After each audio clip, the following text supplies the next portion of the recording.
This program features live coverage of an African safari and may include animal kills and carcasses. Viewer discretion is advised.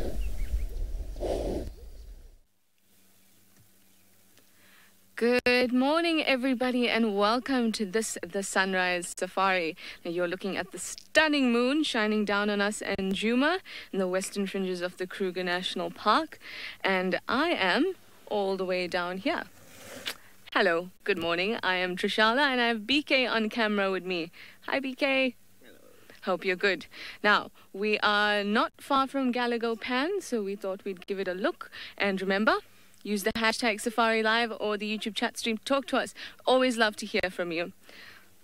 But the moon is just stunning tonight. Well, this morning.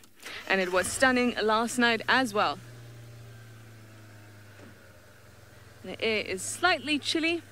You can see that I've got my jacket on. I tried to take it off and then I said no, and I put it straight back on. It is 18 degrees Celsius or 65 degrees Fahrenheit at the moment. But I do feel it's a little warmer than that. Maybe it's just gone up a few degrees as we got out. So I've decided to come past Galago Pan as we zoomed across the reserve because I thought, why not? Let's just try. And that is a little watering hole not far from the camp at all. It's always worth a look, always. I remember I've seen Hosanna drinking out of there. I've seen a pack of wild dogs there. So you never know. So we had the moon behind us, and now we have the sun almost rising in front of us. But it's still quite cloudy and still quite early. But there you can see the silver lining of the clouds. Very, very, very pretty. It's always nice to have the moon behind you and the sun in front of you, hey? I can still see the moon behind us. It's a beautiful moon. Last night it sort of lit up the skies. You could do anything at night. It was almost like there was a light outside.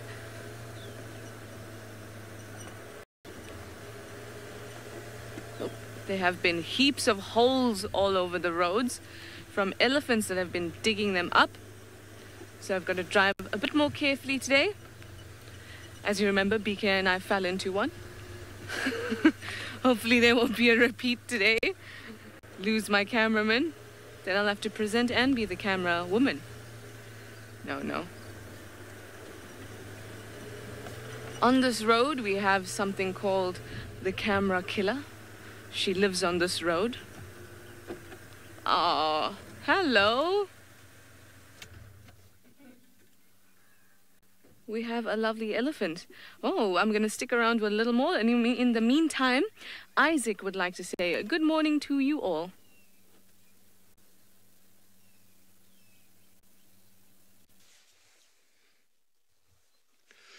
Jumbo, and a very good morning, everyone, and a very warm welcome to the Mara Triangle in Kenya. We have a beautiful moon out there. I'm not sure what Trisha was talking about earlier, and my name is David, and behind the camera today is John Dre. John Dre, good morning, man. And John Dre has gone like that. That means a lot of good things, and I do not know what he means by that.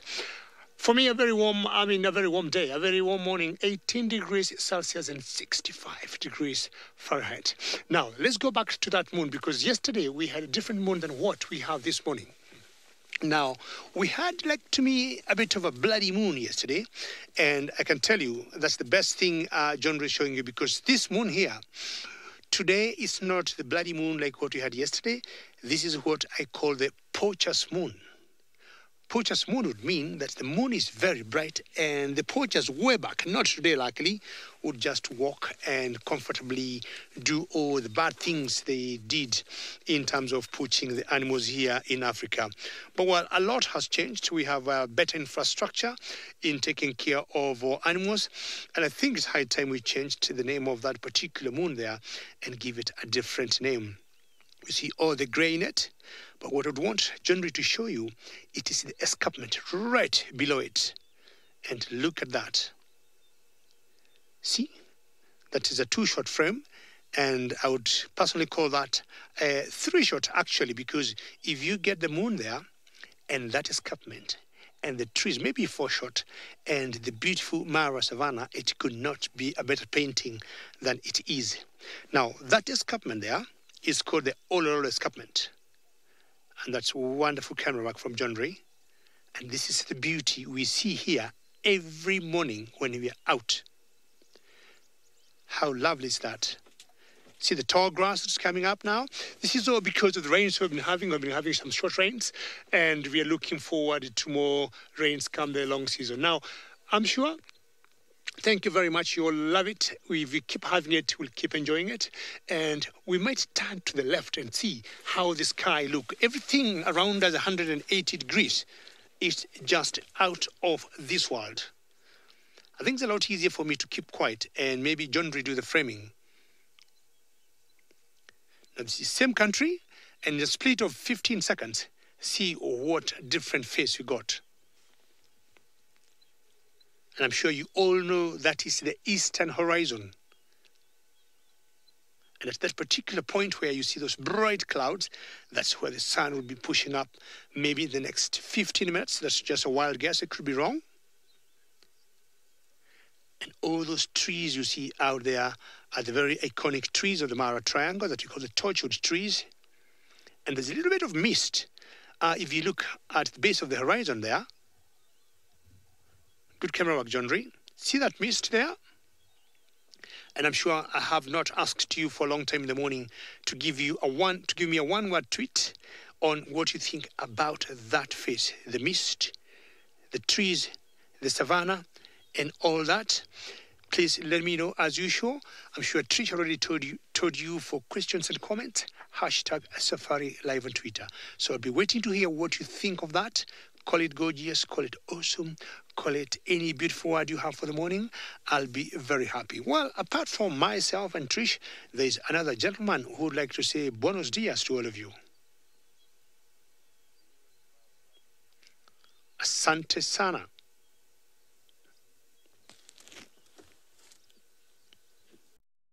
Everybody, welcome to a full moon morning. My name is indeed Steve, joined by Senzo on camera. What a wonderful morning it's going to be. It is not a cloud in the sky. And, well, the grass is very wet. There's a huge amount of dew and condensation happening at the moment. The transition between the daylight time or the night time and the morning. So you can see with my boots, I've only walked 2 meters and they are already soaking wet. That is why I normally like to walk with other shoes this time of year. But anyway, all the little things get into your shoe. But how beautiful is the moon? And David said he saw the red moon last night. Isn't that very special? But there it is. Take it in. Why not? It's a very nice, beautiful, bright night last night.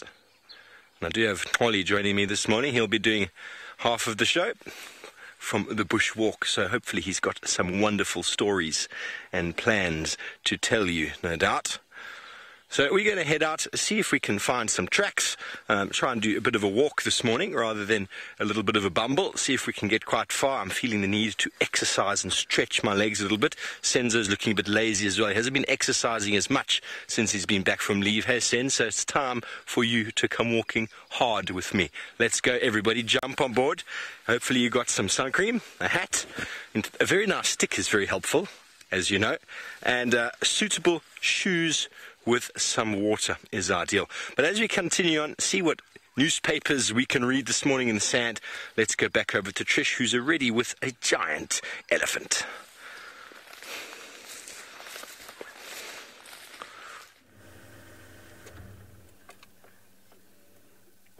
Yes, well, I have our little, not so little, really big bull that's kind of moved off to the side now. All these elephants are a little bit grumpy for the last about 2 days, and I think it has to do with all that shit they've been eating in the marullas. If you look at their dung, it's been full of marullas. In fact, Sydney was brave enough to eat one out of the dung. Can't say I'm that brave yet, but I will happily eat them from the tops of the trees that have fallen down and ripened on the ground. But from the dung, not brave enough yet. My day will come, though. I'm just going to move a little bit forward. A little bit grumpy these last few days, so we're going to be a bit extra careful. Make sure I read him. Hey, boy.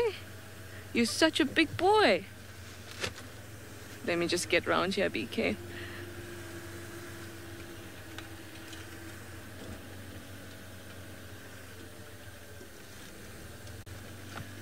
There we go. You trying to push down a tree, boy? Yesterday we saw a uprooted and across the road, and we knew it had been brand new because we came past that road earlier, and it was absolutely clear. But this massive bull had pulled off this marula, and it was a huge tree, and I can only imagine what sight that must have been. Hey, boy, did you just go have a drink at the pan? Stunning guy.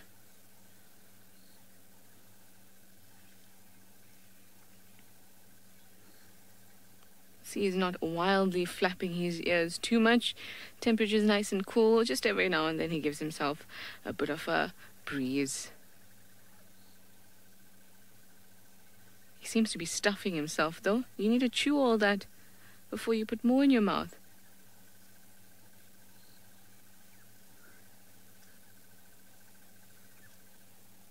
Always a pleasure to have an elephant early in the morning. See, I knew I had a feeling about Galagopan. Hopefully there'll be more along the way.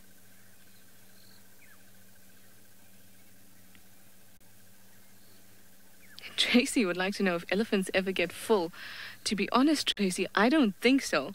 Every single time I've seen an elephant, he or she has always been eating, and defecating almost simultaneously. And they can defecate up to 150 kgs a day, and they can eat even more than that a day. Remember, these are massive, massive creatures. So in order to keep all that muscle going, they need to be eating constantly. In fact, they do eat constantly. They almost eat throughout the night as well, sleep very, very little, and just seem to eat and poop a lot.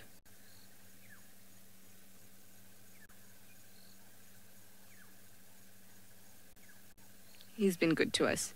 I haven't had to say anything to him or reprimand him at all.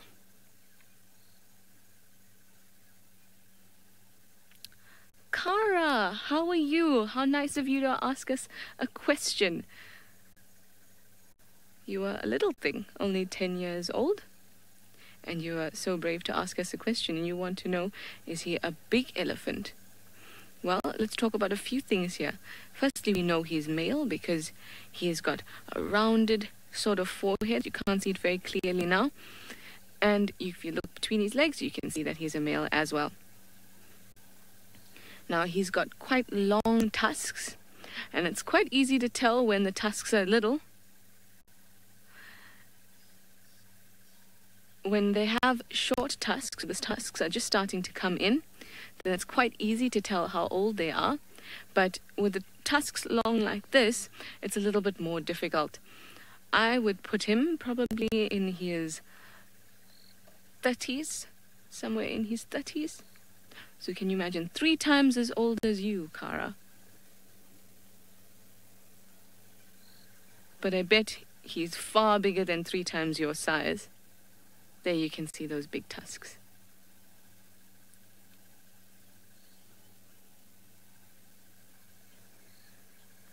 Well, I'm going to keep on going to Galagopan. In the meantime, let's go over to David, who has something really tall for you. She's linking to David.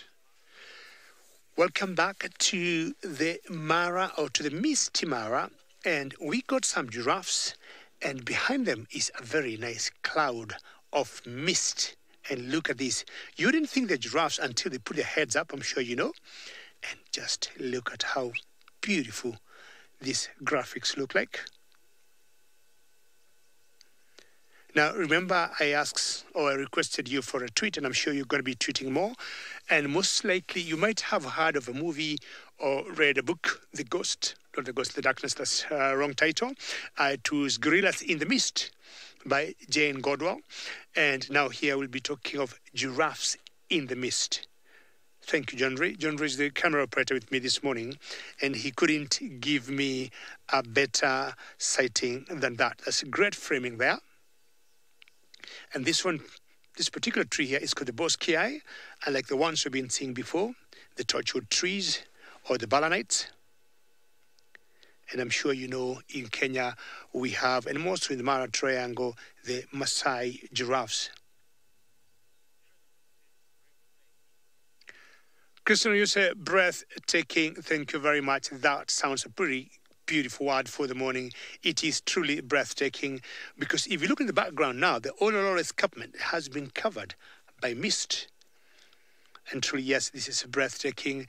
And when painters, sometimes they come up and they visualize what they want to paint, I got a feeling they'll always have seen such wonderful sighting. See how tall giraffes are in comparison to that tree there, the Boscaei tree. I'm not sure whether that giraffe got some ox pickers on her back, as much as I think it's pretty early for them to be out and about. I thought I saw some small movement. Yes, there's one bird, 3, 4, and all those birds that flew out as she moved are called the ox pickers. We've got two types of ox pickers here. Red-billed and the yellow-billed. Chris, you'd like to know whether I have ever seen a white giraffe. I have to be very honest. I have not seen one. And apparently, I haven't even heard of one. I do not know. The closest giraffe that could be white, of course, that's not a giraffe. It's a different species of animal altogether. I'll be talking of an okapi, you know, an okapi, half zebra, half giraffe that you get in some place in a country called DRC, Congo. But a white giraffe, walking back memories, I highly doubt. John Ray, have you seen a white giraffe? John Ray also doubts. And John Ray is the camera operator with me. He also says no. I would only tell you the only white species of animal I have seen here in Kenya is a black and white Columbus monkey. And I have also seen a white buffalo. I have seen a white Cape buffalo, but a white giraffe, not really. But of course, I've also seen a white gorilla. But of course, that one I saw it in Spain in a zoo. I wouldn't think that would count very much. So white giraffes, I don't know where. White lions are there all over the world. Well, yeah, we have them in South Africa, East Africa. White lions, no. So the only white animal, I would say, apart from that white buffalo, is a white zebra. This is perfect. And remember, we are always 1 hour ahead of South Africa. And I think Steve has beaten me on the sunrise.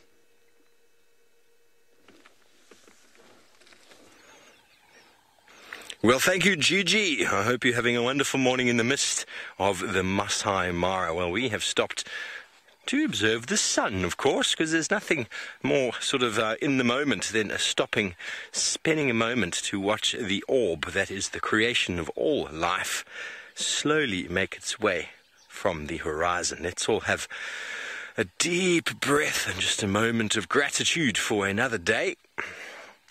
Hopefully it'll be better than yesterday. If there's any concerns you have about yesterday, well, that is in the past now, and today is a new day, a new dawn, a new canvas. Very special with the sun coming up there and the moon behind us. James, I have not seen a lunar moth yet. I don't know. It's, from a moth perspective, it's been pretty quiet on that front. Maybe there's something to do with, well, really, I have no idea why there's not that many moths, but there's a lot of other insects. So all these insects go through different sorts of stages. And, well, I'm trying to think off the top of my head what the larval food for the lunar moth is. I don't recall seeing them last year here. And I'll have a look in my book in a moment and see what is the larval food or the preferred good larval food for the Luna moth. And those of you who have no idea what I'm talking about, larval food is generally the tree that a moth or a butterfly likes to lay their eggs on. And then those eggs sometimes can be very plant specific that they will grow on or feed on. They go through many stages of growth before pupating and becoming an adult again. So the Luna moth, I'm trying to think off the top of my head, but I've got a book in my bag and I'll have a look in a moment. But isn't that just a magnificent morning? It is indeed. Come on, let's go along, Senzi. Let's get those legs nice and stretched. I was watching back on yesterday and Steph in the Chobe, and how magical is that? If this is an enterprise we're able to continue, it will be awesome. I did some guide training in Malawi on Lwandi River, or the Shire River in Lwandi National Park, and it's a similar sort of thing with this boat, and you go right up to the bank and there's hippos and elephants, and it is just world class. I mean, it seems to be very, very cool. I just hope Steph decides to put a hat on his head so it doesn't burn his head there. It looked like he was in the sun. So I didn't quite get that, did you, Sense? Yeah. Walk in the Rain said something about a chill beat. Sorry, Murray, I didn't quite copy what you said there. Something about today, Walk in the Rain. I'll get what you said in a moment and I'll give you an answer.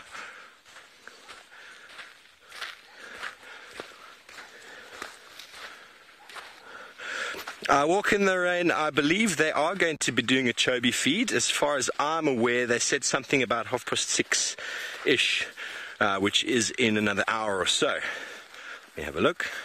Probably another 45 minutes to an hour. You could probably expect to see Steph out again. I only know that from the messages that were conveyed last night. They didn't have any radio comms, and the phone dropped. And so when I picked my phone up, there was like 85 messages on the one WhatsApp group. So they're trying to coordinate that all through a WhatsApp. So I'm sure Emily and Graham are behind there telling Steph all these things. So obviously it's quite makeshift, but they're doing wonderfully well. Seeing them yesterday broadcasting live from Chobe, I think is such an amazing addition to what we have here. The thickets of Djuma, the open plains of the Masai Mara, and now beautiful, beautiful watercourses. Because along those watercourses, you're going to get amazing birds that you probably don't see very often. I know that in the Shire River, there were so many aquatic birds there. The density of them was incredible. And you can get right up close and personal with hippos. Probably see a lot of crocs. And, well, I didn't watch the whole show, but to watch elephants swimming is one of those things that is definitely just really got to be there for. Because it's amazing how such big animals have the potential to actually swim across the water, and all you see is this trunk coming up the head. Lauren, you think the sun rises and sets fast in Africa? It's basically just the fact that we're showing you a horizon, and the horizon is flat with some trees, and the sun is moving. The earth is moving at the exact same speed. Doesn't matter where you are on the earth. So I don't really know the answer to that. I really don't know. I mean, do you spend enough time watching the sunset elsewhere? And have you timed it? Because it's generally pretty much the same sort of... The earth is moving. The sun isn't moving at all. The sun is just there. And the earth turns. So maybe you're in a place that is very slow. Really slowly. Anyway, we're going to walk quite quickly. Try to cover a huge portion today, find some tracks, maybe we'll go find Tlalamba. Don't know where she's been the last few days, but in the meantime, let's go over to Trish, because I think she's trying to follow up on Hukumuri from yesterday morning.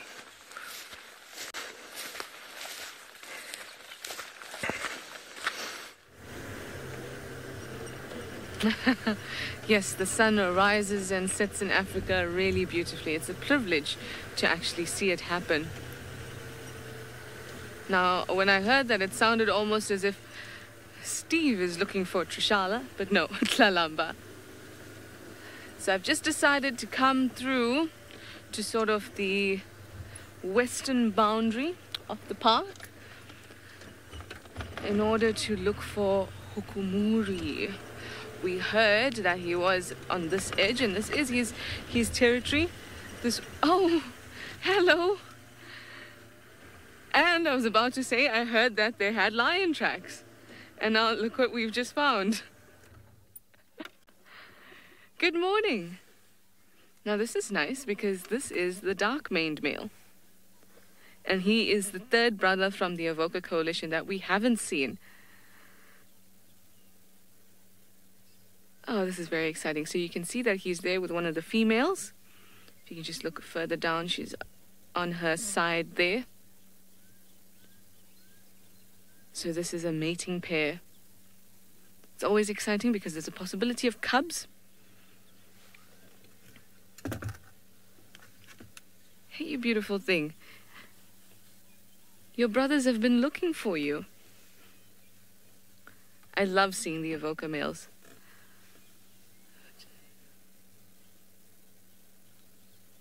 Puma says she hasn't seen the dark-maned male in a while. Neither have I. I've seen so much of the injured one, or the blondie, and then the mohawked male the other night. And this one was the one that was left out. It's really nice when you spent a lot of time with one of them or two of them, like I did in the past week, and it's so easy to tell the differences between them after that.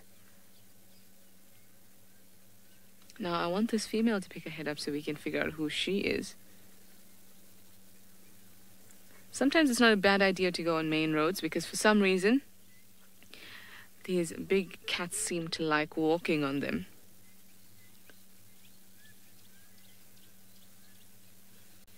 Now we know that the mating ritual kind of goes on for quite some time. They'll probably mate every 15 minutes for about 5 days, 5 to 7 days. So hopefully we'll be lucky enough to actually catch them in the act, which is quite a spectacle on its own.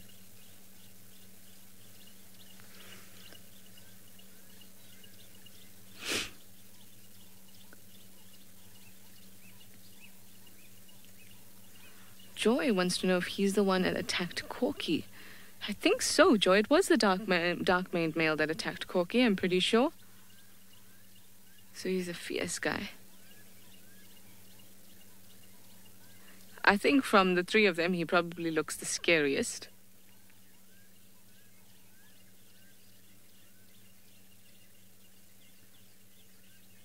Oh, I'm just in awe. I haven't seen him in such a long time. So wonderful to see him. Oh, it's cold today. I have a bit of a sniffles.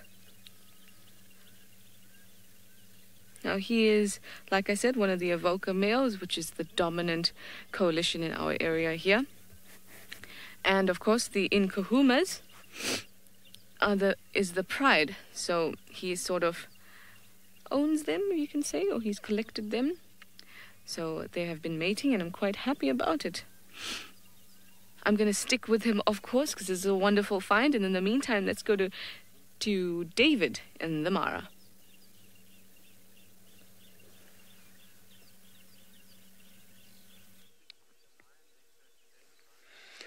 Trish, don't go anywhere. Please stay with those lions because I have found myself a very nice herd of elephants, and I would want also to apologize for having talked of Jane Godwell with the gorillas. Apparently it was Diane Fossey, and I always have mistaken those two apes, chimpanzees and gorillas, and of course the two girls there, Diana and Fossey. Anyhow, we still got elephants, and I would also say we got elephants in the mist. There's one that particular one there that she got her trunk up. And definitely, they'll always use their trunks for so many reasons. And of course, number one, if they can't see very well now because of the mist, they know they can smell better. And they're trying to smell the world. And I guess including us. And another one, trunk up. And we have always had a myth here in Africa. You see elephants with trunks up, it means good luck. So I'll be finding out before the end of the day what good luck do I have, and whether the good luck is only for myself or for myself and John Ree. I'll be finding out what happens. John Ree is the camera operator with me this morning. Very slowly eating, and you see the grass there is quite tall, but they're not bothered with the tall grass, which is the red oat grass. They'll go to the shorter, greener grass. It is very nice question. Do locals take elephant dung for fertilizer? Not really. Apparently, what we do here, we always try to encourage everybody, including the children. When you go back to the villages, we want to educate them, leave it where you find it. Because by the elephant dropping the poo here, it goes back to bringing all this vegetation up. Once in a while, what we would have done, would take elephant dung to make fire. So that once in a while you have done. And also the times when ladies back in the village would not be able to bring the, to give birth on time and everything, there were complications, would make some fire using elephant dung and have them inhale or, get the smoke from the elephant dung. And I think a day or two later, they would have their babies. Now, the elephants are moving away, and John Drew doesn't like shooting anything on the road, but I think there could be a hyena either walking towards us, because the roads don't look very natural, but what it is where we are. And they also like taking any easy route for them to get to their destinations. Good morning. So we had elephants in the mist. Now we got a hyena in the mist. Please don't forget, I requested you for a tweet of how lovely our morning looks like here in the Mara Triangle, Kenya. Keep walking. Where did you stop? We got a few clans of hyenas here in the Mara Triangle, and the area I am in, we got a clan that we call the Happy Zebra Clan. Each of them will have a leader, and some girls here from Michigan State University who follow them have been able to identify those leaders, the females, matriarchs, and have been able to put some collars on them to study them nicely. Keep walking, walking in the mist. Is it running now? I've always loved the gait of hyenas. Yvette, you say, relaxing, beautiful. That's a very cool statement, Yvette. Very many thanks. And I'm sure that hyena is also coming to thank you. Watch out, she's coming right to your screen.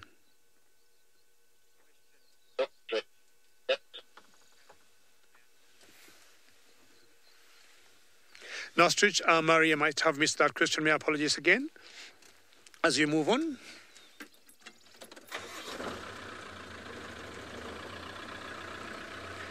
So we're going to get closer to these elephants a little bit. I still can't get your question nicely. I'm going to show you these elephants, which are a little close here, because they got a very small, are you happy there, John Ray? A very small, tiny baby.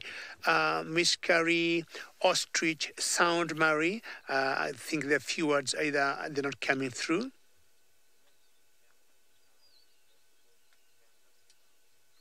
I guess your question is, does the mist dampen the sound? I would say so, because earlier when we got here, that either a hyena or another hyena was just whooping, and you had whoop, whoop.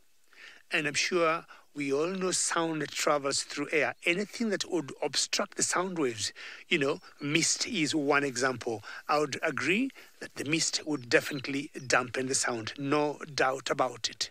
Because the clearer the air is, the better the sound waves will travel.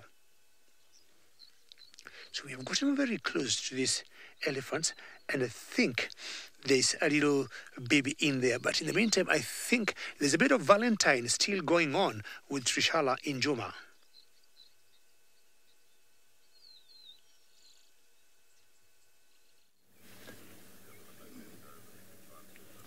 Well, our vocal has just crossed back into Juma, which is wonderful for us, but into a bit of thicket. So unfortunately, we're not able to see him too clearly. But hopefully very soon. Now we have other vehicles joining us, so that's what you can see in the periphery of your image there. And you can sort of see the end of the lion there. Oh, so cool. We just missed their mating. It was quite a noisy affair, quite a violent affair, to be very honest. There, you've just seen the vehicle go out. The both of them have moved in there. So I'm quite confident it is an Nkahuma. Otherwise, they would be defending this territory against this female if she was an outsider. No doubt. Okay, they have moved off, and I am going to try and keep up with them if I can. Oh, we can still kind of see them. It's just, it's really, really thick, and that's what happens in the summer. You get that thickness. Hey, Dylan. I am just going to turn around quickly. Hopefully they will come up by power lines. That's what I'm hoping.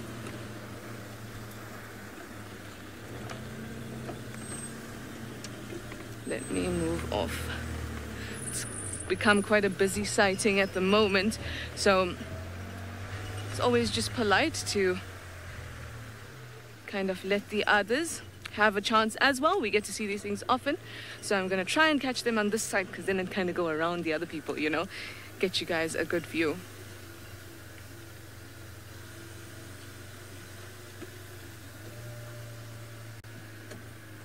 Let's see, where did you go? Where did you go?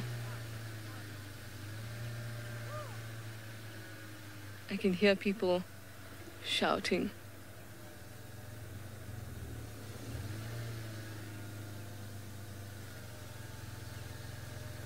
Sorry guys, there's a whole host of things that go on when there's the lions in the morning, and I have people trying to communicate with me, going back and forth, but I have no view of them currently.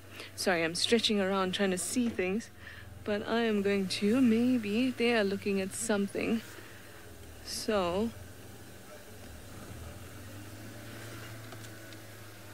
do you have a visual there, BK? They still seem to be moving. Where are you going, guys? And you can see how thick this bush is on the side. I mean, it's crazy.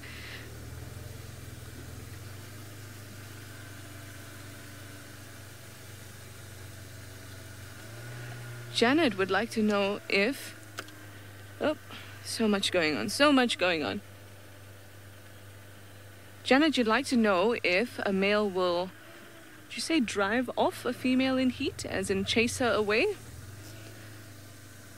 No. Very unlikely. Man, I've lost these lions. And that's very unlikely, because a male's territory will encompass quite a few of the females. The male's territory is bigger and can encompass a few females, but it is very unlikely that he will drive off a female in heat when that means that he has the opportunity to mate with her. I can't see them through here. Shall we try bundu bashing it? Let's do it.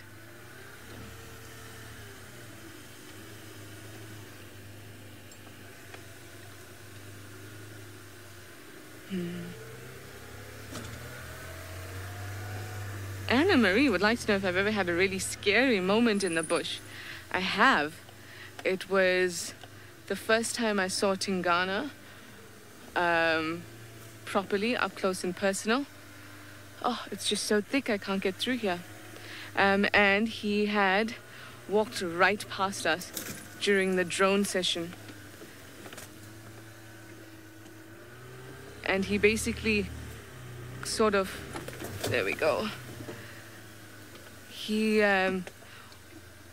walked past us, looked straight into my eye. He must have not been 15 meters from me. 20 or 15 meters from me. Let's try this side. And that was quite scary, but still awe-inspiring, to say the least. And then the other time was with the lions, who was really, really close to me. Anyway, like you can see, we haven't got a visual, and the bush is super thick, so I'm going to try my best to get through. In the meantime, let's go over to Steve, who's got some elephant dung for you.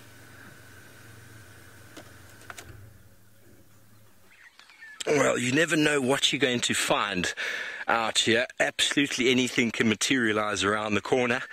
We had a breeding herd of elephants cross the road in front of us into very, very thick stuff. And this is not dung from that herd, but definitely dung from an elephant that was here on quarantine, feeding probably on some marula fruits. But by the state of this dung, there's not an enormous amount of marula in there. You can see there's a bit of a skin. Marula skin.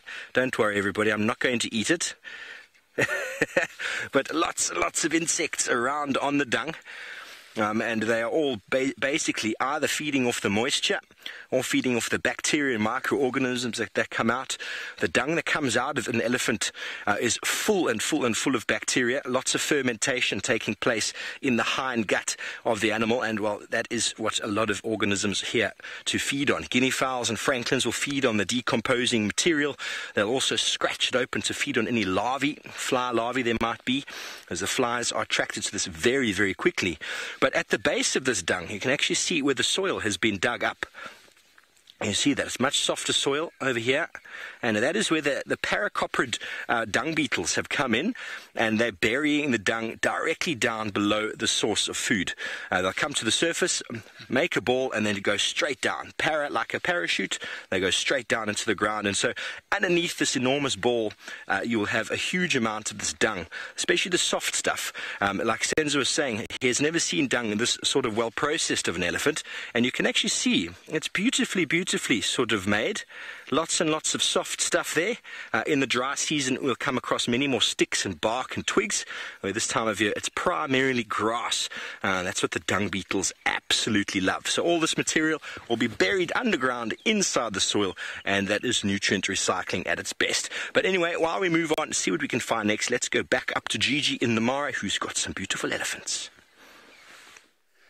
Yes, Steve, you're very right, because if those beetles, if you have any there, and they would come to this particular male elephant here, they would get very fresh dung.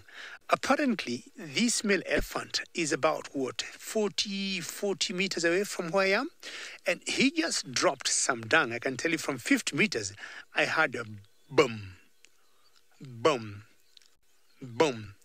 And Jundre asked me, what was that? I'm well, come on, you can see. And you know, John is the gentleman on camera today. It was quite unusual that from 50 meters, you can hear it drop such a huge amount of dung. And he had his genitalia out. Let's see if he moves. We might see it again between his hind legs. And we definitely will tell you that's a boy. Yeah, that's right there. It's shrinking now. It was way big and out earlier, and he gave us a wonderful shot. Christian, very good question of where we have seen an elephant giving birth. Not really. I have just ended up in a scene where it had just dropped a baby. And I could tell that because of the behavior of all the cows in that particular herd. They kept surrounding one particular spot and they could not move. And I was just like using my binoculars. I saw the afterbirth. But it's always rather difficult for us to see Ellis giving birth. The other day, Steve saw a buffalo give birth. We have seen zebras giving birth, but Ellis is rather difficult. Giraffes we have seen, but elephants rather, they're very clever animals, and I would say they'll always take that particular ritual as very important to them. They want to protect their calves from the would-be predators, by making sure they don't get the smell of the afterbirth. And that's wonderful framing there, with a torchwood tree behind that bull. And as much as I had him drop the dung, I can hear him pulling the grass. Not sure, Mary, you can hear that in the final control with some good ambience, but let's see.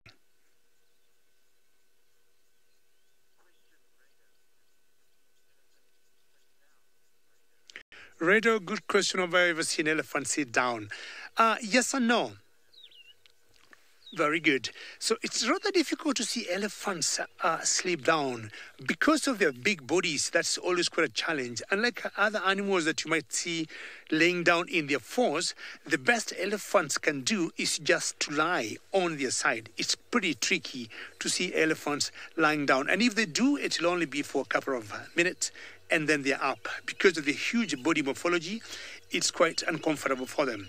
So what you see them doing is just lying on their ribs, and then you see them swinging their legs for a couple of minutes. Then they're up. Animals that I think are comfortable laying down as much as they could be as big as the Ellies, I would say giraffes. Giraffes are very comfortable when they lay down, and you'll get them having small little cat naps. But for an elephant to hold, or to fold their legs, it becomes pretty difficult. Nothing unusual to see one elephant alone baying a bull, and you'll always see them, solitary. At times you see them in twos or threes. So he's just a boy, just enjoying his breakfast where he is.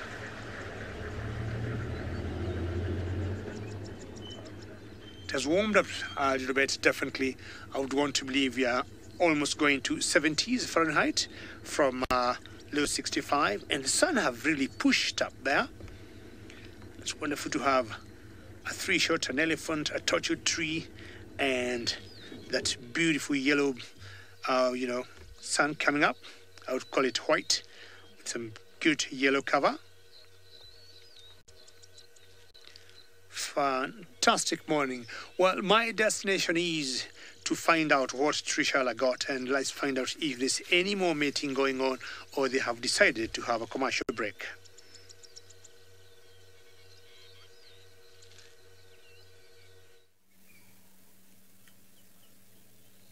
We've managed to catch up with these two. Luckily for us, they turned off the main road and back right into Juma, which is great for us. There were a lot of vehicles around, and I think it sort of maybe scared them a little bit. So I decided to leave the sighting at that point, and then luck was with us and they came towards us, which I'm really happy about. I really want them to mate again. It's just the most incredible thing to watch. So like I said, they'll mate every about 15 minutes for the next few days. And so they did mate about 5 minutes ago, so let's give them 10 minutes and actually time it. Maybe they will in exactly 10 minutes, though I highly doubt it. These things are usually averaged out. So the whole act of mating repetitively for these few days is to actually induce the ovulation of the female.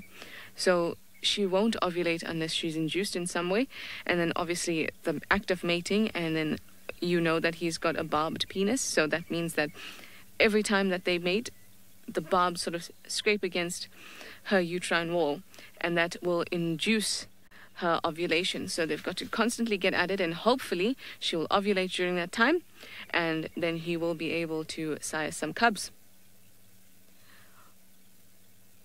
The whole interaction, the barbed penis is also the reason that she kind of whips around, smacks him.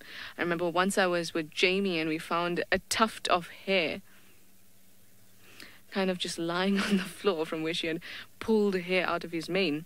Sarah says, "Ooh, little cubs, how wonderful would that be?" I can't agree more.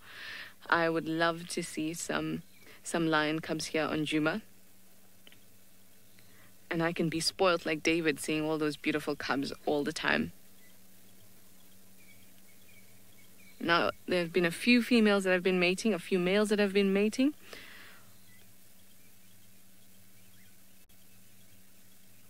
Penguin on Safari would like to know if all males in the coalition will mate with a female in estrus.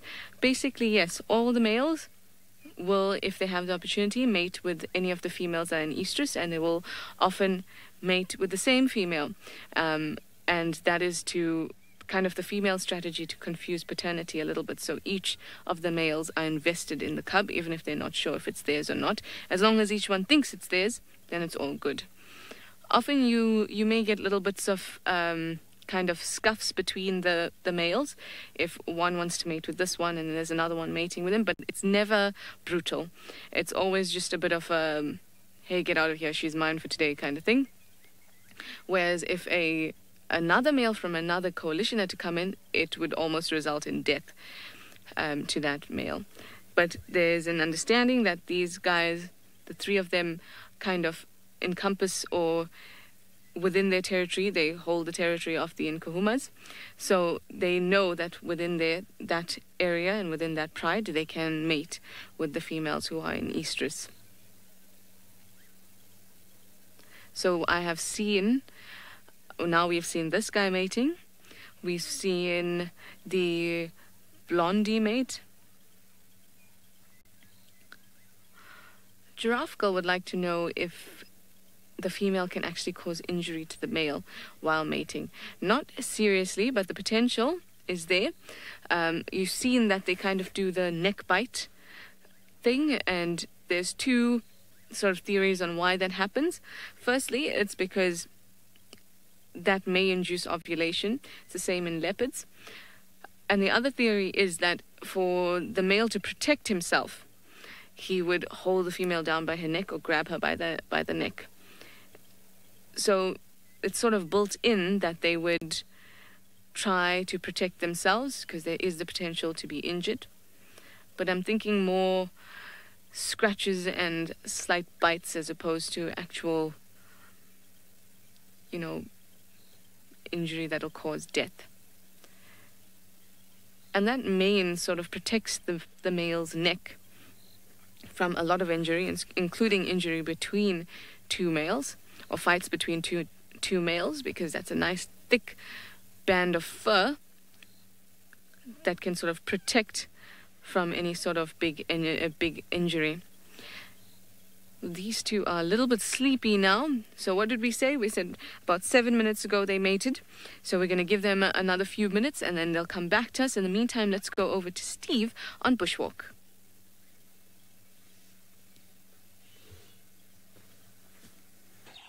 Trish, I hope you're watching your clock very closely, as it's very interesting how the degree or the intensity of lion mating surely does change over days.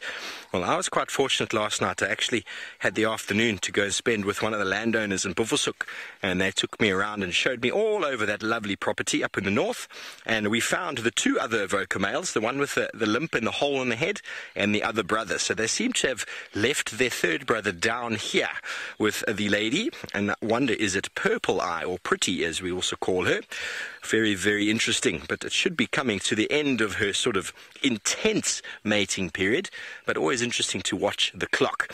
Well, Senzo has framed up something that is relevant to lions mating, I suppose. It is called a love grass. Saw-tooth love grass. In fact, one of the largest of the inflorescence in the love grass family. And love grasses, as I've discussed before, all fall underneath the genus name Eragrostis, and Era is the goddess of love. And so if you can see the shape of that sort of little flower head there, you see how it's stacked on itself. It's got that sort of sharp sort of edge to it. All of the love grasses have that same shape, although much smaller in design. But that is where taxonomy comes in. Flowers, fruits, inflorescence, the similarity between them is how plants get to put into specific groupings. So all of the love grasses have got the same sort of inflorescence or flower shape, although this being the biggest and the easiest, or one of the easiest of the grass species scientific names to learn. Are you ready for it? I've already given you the first part, Eragrostis, Era for the goddess of love, Grostis, and being the largest of the love grass family, Superba is the species name. Isn't that so easy to remember? Eragrostis superba. I find it very, very, very pretty. And the common name is called saw-toothed lovegrass, which is exactly what you can see over there. So a very, very nice grass. It's classified as a sub-climax grass. It's not a climax grass. And, well, if we look down at the base, you'll notice that there's almost no leaf material on here. So it's not the most palatable grass or the most high forage score, because there's almost nothing to eat. There's a lot of flowers coming up, but when it comes to leaf material, almost nothing. So not regarded very high on the score when it comes to plant sort of, what's the word, foraging out here for animals. But it is here, it's covering the open area, and we do find it in quite a bit of numbers. But anyway, we found another plant over here, one we don't get to see too often. And I'm also wondering if we actually can eat it, because this plant over here... Purple, you want to see a snake? Well, we'd love to show you a snake. We really would. I don't know if Senzo would like to show you a snake. Senzo's going, no. Okay, anyway, here we've got something that almost looks like a Christmas tree, doesn't it? It's got a sort of a turquoise colour sort of leaf. And I've been looking for some of these. You don't find too many of them, but it's also got some thorns on there. And you see there's a little bit of a hooked thorn just there by my finger. And when you walk through this bush, when it's quite small in the long grass, it is quite painful. I wonder if anyone out there knows what it is. I do know the name. I don't know the scientific name offhand, but there is a wonder if you could possibly eat it. And I do believe it is edible in places, and there are shoots that come out every now and again that are edible. Send through your question or your answer, #SafariLive. Do we know what this plant is? If you've seen it before, you'll probably easily be able to identify it, and I'll show you exactly why. It's got these very sort of Christmas tree-like leaves to it. Do you agree, Sans? Sort of like a small little fir tree. It's the only one out here that looks anything like this. And, well, it's doing so well at absorbing and catching the moisture. Look how wet my hand is. So, beautiful little environment, all the moisture that gets caught on here. Nancy, looks like a juniper. It's not a juniper, but I've never seen a juniper in my life. But anyway, it could be. I've never seen a juniper. I know I've heard of juniper berries. You make very nice gin. But here you can see the little shoot is coming off. So I'm actually going to break that off there, and let's have a taste, shall we? Oh, that is not good at all. Whoa, that's not good at all. Unless something scent marked on here, that tasted absolutely revolting. Something's eaten it. You can see this piece over here has been broken off.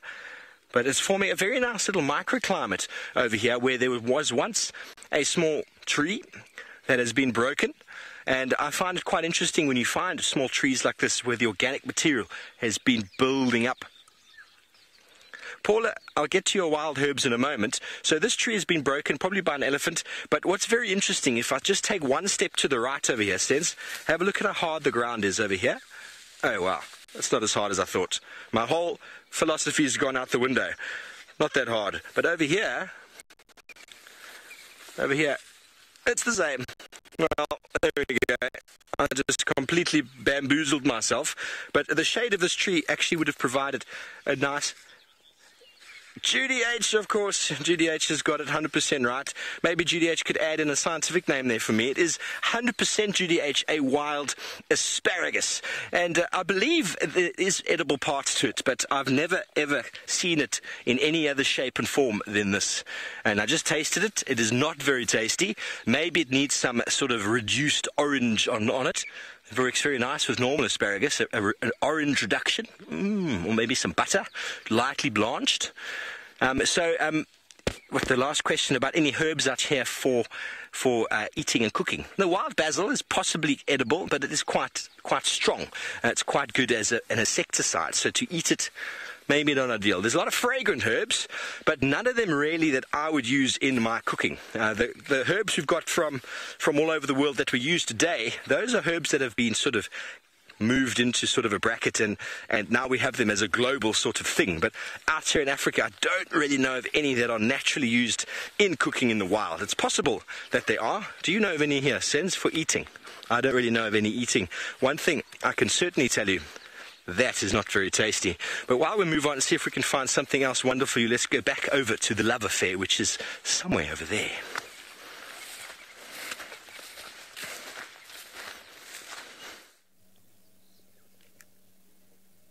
Yes, well, maybe these two could do with some love grass, or maybe they've already had some love grass and they're now decided it's time to get together. I'm sort of sitting here in awe of them, and no, you haven't missed them mating yet. So hopefully it'll be soon. You can see he's sort of just grooming himself. So you all have to get ready, you know. You're having a date, you might as well look your best.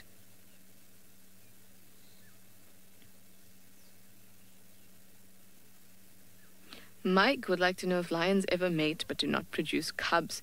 Yes, that happens quite often because, like I said, females will mate with many different males, and sometimes she may mate, like this one may mate with all three of the coalition, but that cub will only be one of theirs. And so the other males would not have produced cubs. Also, there's some sort of stat, I think it's something like for every 3,000 actual acts of mating, does a cub actually get born. So that gives you an idea of exactly how much effort it takes. And then obviously if a female, this is all inducing ovulation, if a female doesn't ovulate, then it's kind of all in vain as well.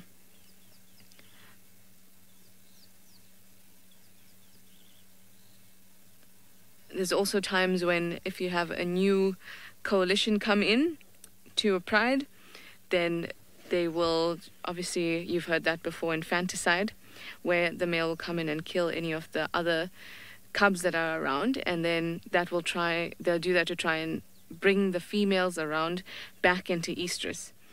And what actually happens is the females have sort of a kind of false estrus, and that's in order to prevent another set of infanticide, because if a coalition doesn't establish itself within a pride, then the female runs the risk of having her cubs killed yet again.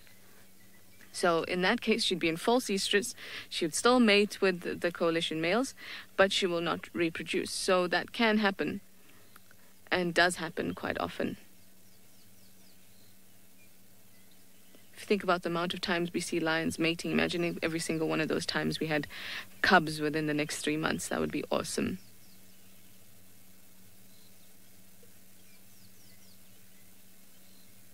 I'm quite excited to see what happens in the next 3 months, because we have seen a lot of them mating. Like I said before, we saw Blondie mating. I think we've seen Mohawked male mating as well. I saw him the other day, but he wasn't mating.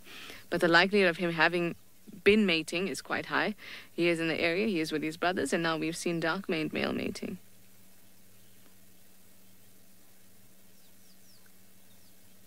We know that Amber Eyes looks pregnant as well.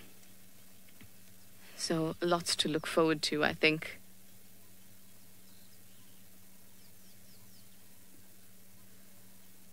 Materix, is that the name? Sorry if I got it wrong there. But you would like to know if a lion and a leopard can interbreed. What a question. I wouldn't know. If they may be able to produce offspring, like I'm sure you've heard of a liger, lion and tiger, mixed. But what that does, because those are two different species, it means that the offspring that's produced will not be viable, which means that they don't have reproductive viability. They will not be able to produce offspring that can produce more offspring, basically. They are sterile. And obviously that kind of thing doesn't happen very often because it's not natural. Exciting things are happening. Exciting things. All right, let's leave this exciting bout, and hopefully when we come back they'll be mating as well. But Steph on the Chobe River would love to say good morning to you all.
Well, that was a bit of short-lived excitement, but no worries, Chobe will be up and running in no time. In the meantime, we still have this lovely mating pair to watch. Another vehicle has just joined us, but they have an amazing car. It's an electric car, so you can hardly hear it. I think it's absolutely fantastic. So we were talking about whether they would be a leopard-lion offspring, and there's also a bit of... like I said, that's not natural. In the natural environment, that is not going to happen, because the perpetuation of your genes, it's what's important, and that's why species like species stay within like species. They don't reproduce outside of that usually because it doesn't make sense. And biologically, they're not programmed that way. So to have a, what would you call it? A lion pod? I don't know what you'd call it. But it's definitely not natural. And generally, hybridization like that is not something that wants to be encouraged because, like I said, produces sterile offspring and is basically not exactly a waste, but it's all that reproductive energy and biological tissues and all of that. That's sort of for our own pleasure, not really for the pleasure of any of the animals. Oh, there he goes. Nope, just for a bit more of a clean.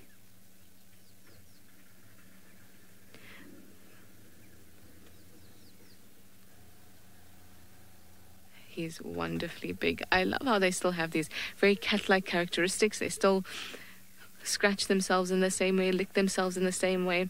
They still have fur balls. Very cool.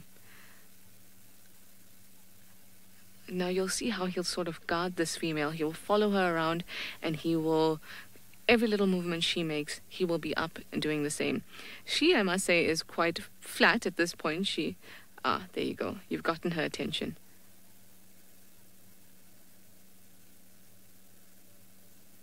Let's see what happens.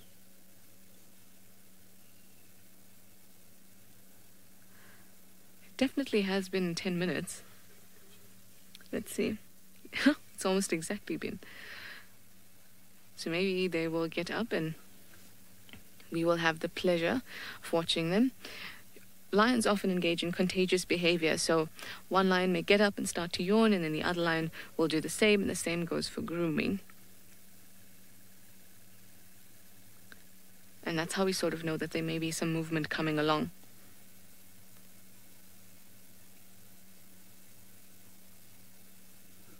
There she gives a bit of a shake, looks at him longingly. But no, he's too busy grooming himself. There goes the yawn. Oh, look at those teeth.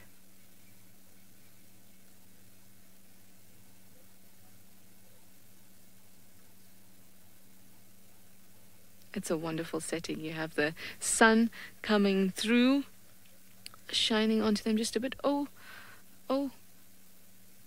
Hang on.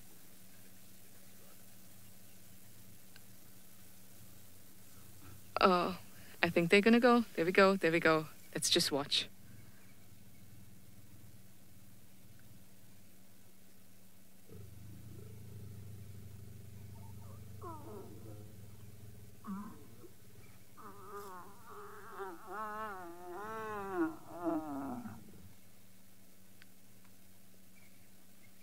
Wasn't that awesome? Now, did you see how that whole interaction worked? She walked up, she kind of rubbed him on his cheeks, and they have glands on their cheeks, so she'd be able to tell, and he'd be able to tell, oh, she's ready. And then she walked around him, got down and sort of presented her rump to him and said, I'm ready, let's do this.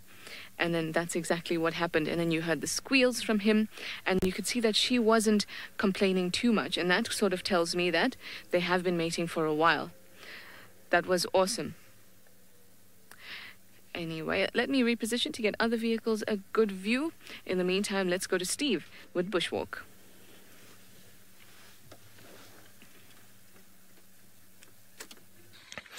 Thanks, Trish. I didn't quite know what to think there when Murray gave me the update in my ear that Trish was explaining how the lions were mating. Anyway, let's get those images out of our heads. We have found a beautiful herb, and this is a sweet basil, a sweet wild basil, and I think you could possibly cook with it. It's got a nice fragrant smell. It's got a very basil-y sort of smell, and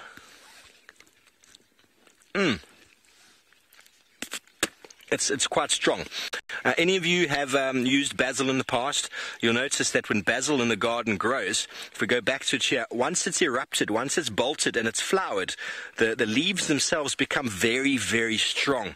So normally you need to harvest basil before they flower, and that's when the leaves are at their best. They taste very, very nice. You prevent them from flowering, you can have basil for quite a long time, quite nice and tasty. Obviously, basil, most people grow in the garden, is regarded as an annual. It doesn't grow all all year round, and it goes through a flowering period and then sinks back down and generally dies. And so this one is sort of tasting quite similar to a basil that has bolted. It's got a lovely, lovely smell. But whether you could cook with it or not, I'm not sure. But beautiful, beautiful smell. Very nice and sweet. And it smells just like basil should. Beautiful to be able to get these macro shots of the flowers. Lauren, I've never known of a poisonous grass. There are grasses that are unpalatable. Now, when we talk about poisonous, it's generally a defense mechanism in an organism or plant to prevent it being eaten entirely. And I suppose you could say chemicals in some plants make them unpalatable. They affect the taste, they affect the digestibility, and animals leave them alone. But I've never heard of a poisonous grass. But there are lots of poisonous trees and poisonous plants. Mainly forbs, bulbs, euphorbia-like plants, and then certain tree species as well. But grasses, I've never heard of one. Grasses invariably want to be either grazed or burnt. So poison doesn't really play any role in their defense. If a plant has got a lot of cellulose, a lot of fiber, and a lot of chemicals, it's just left alone entirely. Like many of these basils as well are left alone because there's a very strong smell to them, and the strong smell and flavor is eventually or essentially just left alone. We're the only culture in the world that eats plants that have got a lot of fragrance. We use it for spicing up our food. All animals out here, they avoid things that are very fragrant and very sort of overwhelming to the palate. But we have developed our palate over the years as we have tried all sorts of different food. But I reckon once upon a time when we all lived as one out in these open plains, our diet was rather varied, but it was pretty localized. We didn't have the same herbs and spices, and I guarantee you we didn't use pepper. Nowadays, people use chili sauce and Tabasco and pepper all the time. Well, very, very good news. I'm very excited to be doing this link for the first time for myself. Let's go up to a country north of us, the north of Botswana, with Stefan Winterboer. Steve, Jeff definitely enjoys eating a lot more things than I do out there. What you're having a look at is the quintessential Okavango and Chobe antelope. That is the red lechwe, and it's an almost semi-aquatic antelope. Not quite as aquatic as the Sitatunga, but definitely associated with water, and one of the more common antelope that we find over here. They've got a raised rear end with very well developed or overdeveloped hindquarters. And the reason for that is that when they're in these oceans of grass like you're looking at right now, it's very difficult to walk through them, and so they have to bound through the reeds and through the grass. And it's over the millennia, they've just evolved these overdeveloped hindquarters, which gives them a little bit of extra muscle density and muscle mass. Now, we're surrounded by a whole multitude of animals, to be quite honest with you. From where I'm sitting right now, we'll try and show you a little bit. We've got a few hippo around. We've got the lechwe. We've got some Goliath heron as well. So some unique birds, not to this area in fact, but that are generally quite difficult to see. So there you're looking at through one of these open patches of water. These are little inlets in the main channel. As mentioned yesterday, for those of you who are lucky to join us for the debut yesterday from this fantastic river, when the Chobe River reaches this particular point, it starts to drop or slow down and drop its sediment. And over the years, these build up into islands, and the islands over the years get vegetated. And that's what you're looking at right now, is a sedimentary deposit with grass on it. And there's a hippopotamus that's busy feeding on the grass, being bulk grazers and really enjoying this type of grass. They do really, really well here. Now, Minamu, you've asked if the Chobe River is the largest in Botswana. There are two large rivers in Botswana, Minamu. There's the Chobe River and there's the Kavango River. And the Chobe River and the Kavango River both originate in Angola. The Kavango River obviously goes south towards the Kalahari and then evaporates and disappears into the Kalahari Sands in the world's largest inland delta. The Chobe is a tributary of the Zambezi River, which is the fourth largest river in Africa. Over 1,500 miles long, or 2,300 odd kilometers long. and travels from here east towards the Indian Ocean, where it enters the Indian Ocean as the largest east-flowing river on the African continent, in a delta as well, but this time a more traditional delta into an ocean that's 230 kilometers wide at its mouth. Let me just say that again. The river that this one joins into enters the Indian Ocean, and where it enters the Indian Ocean, its river mouth is 230 kilometers wide. Another interesting fact that I only found out yesterday, blows my mind in fact, is that the Chobe National Park is 11,700 odd square kilometers big, which is about a third the size of the Kruger National Park. But where the Zambezi enters the Indian Ocean, it forms a swamp and a wetland that's 18,000 square kilometers long, or big in extent. That is almost the size of the Kruger National Park. That is just unbelievable for me. So definitely one of the largest rivers, or at least the Chobe forms part of one of the largest rivers in Africa, Minamu. So, Ravinda, you'd like to know if we're limited to only boating or if we're going to be driving around. In this particular time, we're only planning on doing the boat safaris. These boat safaris are one of the more popular ways of getting around this particular area, and one of the best ways of seeing animal life on the river and on the edges of the river. You can do driving safaris in the Chobe National Park, but at this particular point in time, we are going to be concentrating solely on the boat safaris. And it just adds a very unique way of looking at animals. For one, we're in the water looking up at animals generally facing us, which you don't really have in any of the other safari destinations that we operate from. Secondly, we're very low to the water. In most cases, we are eye level with the bank, and that gives you a different perspective. Hopefully, we can show you an elephant of some sort, or even a hippo close to the bank, or a buffalo, and you'll see what I mean. These animals just look huge when you're at toenail or hoof height. And hopefully, through the course of today, we're going to be able to show you a few of the larger mammals that inhabit this particular place. Right now, though, it's very calm. We're one of the first boats, if not the first boat, on the river this morning. And as it gets warmer, what you're going to be getting is an influx of animals out of the deserts to either side of the river, and picking up definitely large mammals. Early morning, though, huge diversity, and of course we don't know what we're going to see. There's that sort of unknown aspect to every corner that we go around, and so we'll be sharing as much as we can throughout the course of the morning. All right, so you're heading back south to Djuma Private Game Reserve, a couple of thousand kilometers, and we'll see you in a bit. For now, Senzo has gone and been very creative, and he's drawn a sort of image of Steph and David on a boat in the Chobe River, because we're all very excited. It's all the rage at the moment. Isn't that just so wonderful? Senzo, you are so creative. I think you are in the wrong field. He's definitely an artist, isn't he? Why don't we have a little one-word tweet out there on what do you think of Senzo's magnificent drawing in the sand? He's, you can see, I'm going to point it out. He's gone and done Dave over here with the long hair, and there's a camera, and there is Steph with no hair, not wearing a hat, of course, and the boat is moving through the water. A very nice, calm morning. So send through your one-word tweet, #SafariLive. Let's find out what you think about Senzo's amazing drawing. But over here, we found a wonderful elephant track, and I just want to go through a little process with you that I've done before with some training students to find out how we can measure the height of an elephant. And ideally, you need to find the hind foot. Where have I got the... Have I lost it? Here it is. Here is the hind foot of an elephant. Let's do this one. This one's a bit better. Okay, here's the hind foot. You can see it in the sand.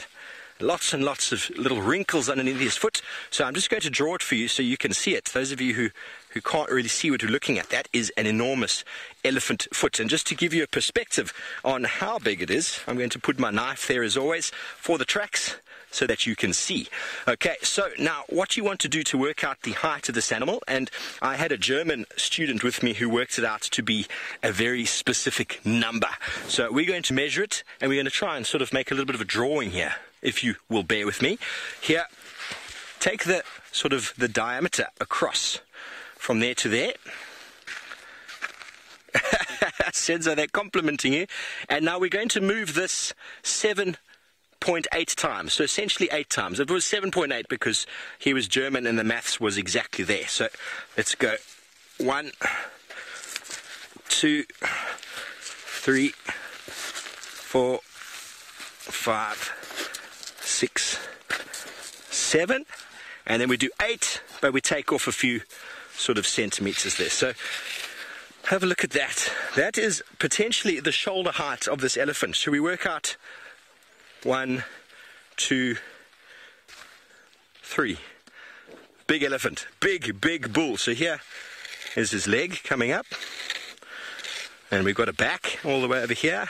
Here's his shoulder, and obviously comes up onto his head. Janet, you say Senzo should give up his day job. Well, I think he's a wonderful cameraman, but he definitely is missing a calling when it comes to drawings in the sand, don't you think? Okay, now obviously we need to find the other foot. So here's the other foot. Excuse my very rudimentary stick in the sand, but my elephant pillar legs need to be perfect. Needs to be perfect. Sherry, masterpiece. Well, wait until you've seen my elephant before you comment any further, because this is going to be very interesting. Sense, can you see it? Yeah. Now, how high is the elephant's belly? Probably about over there. Let's give him a little bit of a belly over there. And here is his very nice long trunk. Remember, the trunk can go all the way to the ground. There we go. And of course, what do we need? We need to give him an eye. There's somewhere over there. A beautiful big ear attached to his head.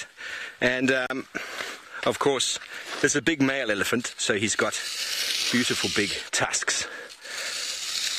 There we go. There we have Loxodonta africana, ladies and gentlemen.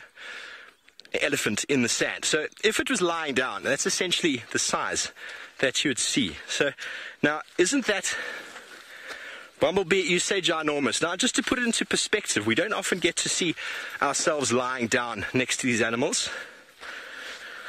Just to put it into perspective. Okay, I'm going to put my hands all the way above my head and have a look how much bigger he is. Isn't that incredible? Incredible. They're not called the world's largest land mammals for nothing. Anyway, let's get up out of the sand, Sense. Oopsie, I changed my channel there. I do apologize. Okay, so someone said, wow, there. Sorry, I managed to bump my radio channel. But there is our elephant, and we're going to call this one Senzo because, well, because Senzo was the masterpiece this morning. So this is Senzo the elephant. And I know Senzo's going to love that, hey, Senz? Here we go. Sen. Oh, my radio is... There we go. There's Mr. Mkhize, the elephant. Thank you for bearing with us on that very sort of long-winded elephant drawing. But it's lovely to be able to see the size of them in the sand, is it not? But anyway, while we continue on and see what other interesting things we can find, let's go all the way back up, not to Botswana, but to the Masai Mara with David Gitu.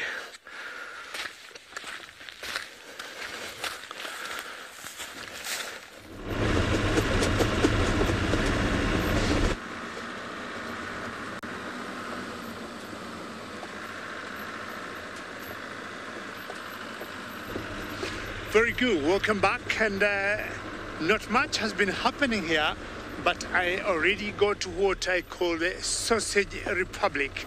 So I have not been very lucky to see my favorite breed of lions, the sausages, but I'm looking very hard, hoping they are going to be out, because until this time is about going to 8 o'clock Kenyan time or Saturday time, they still should be out and about.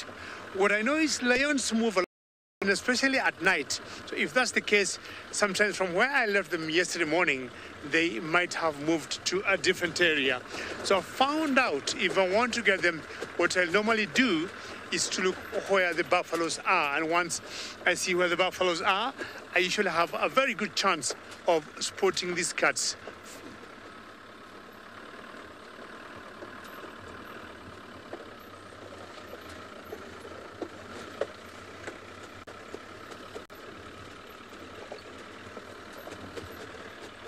We went out of sync. So just have a look at that brilliant sunset. You know, these desert skies this time of the year are washed almost clean by the rain, a very thin amount of rain or small amount of rain that's been falling over the last couple of months. But crucially, the winds that pick up from about July to August haven't started to whip up the white Kalahari sand into the atmosphere. And I've traveled a few times to Botswana, and one of the things that stick out most prominently in my mind about the dry season out here is the fact that the sky goes a white-grey color, and it doesn't have any blue in it whatsoever. Oh, we're about to be treated to such a special sight now. We've got two fish eagles sitting on a stump, and we're going to see if we can get them for you. Wow! And we're going to see if we can get them. That is just amazing. We've got the sunrise reflecting off of that beautiful white head and chest, that yellow face and the yellow feet. That is a proper treat.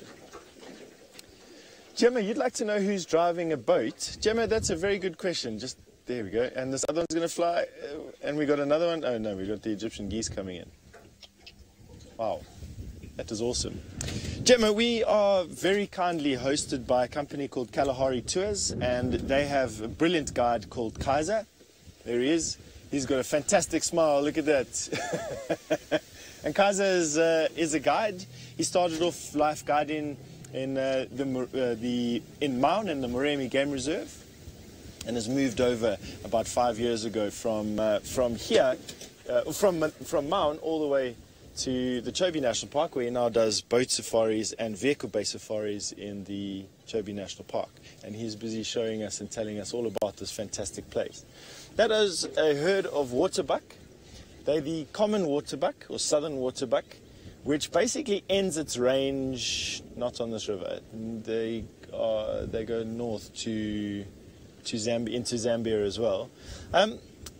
But the common waterbuck as we know it from Djuma is not that common at all. In fact, far more common is the Defasa waterbuck that Isaac shows you from time to time in the Mara Triangle.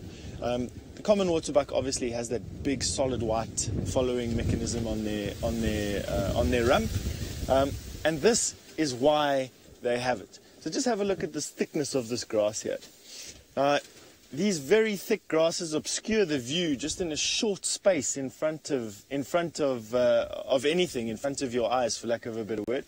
These waterbuck are superbly suited, just like the lechwe, to living in these thick grassy floodplains. And so they need a bold white following marking on their rump, so that the babies that are following right behind the mom can see something. So the bold white marking of the common waterbuck is because they've evolved to live in places like this, where they feed on these grasses and live on the floodplains. In fact, it's why they have the long fur as well. Now, Joy, you'd like to know how the animals on the river react to the boat, and it's been a complete surprise for me at how relaxed these animals are. You can get right up to animals, and I'm talking about 3 to 5 yards away from elephant, from buffalo, from hippopotamus. They don't even recognize your presence. And the reason for that is that from the river, there's no predators except for crocodile, which hunt these animals from the river. We don't pose any significant threat to them.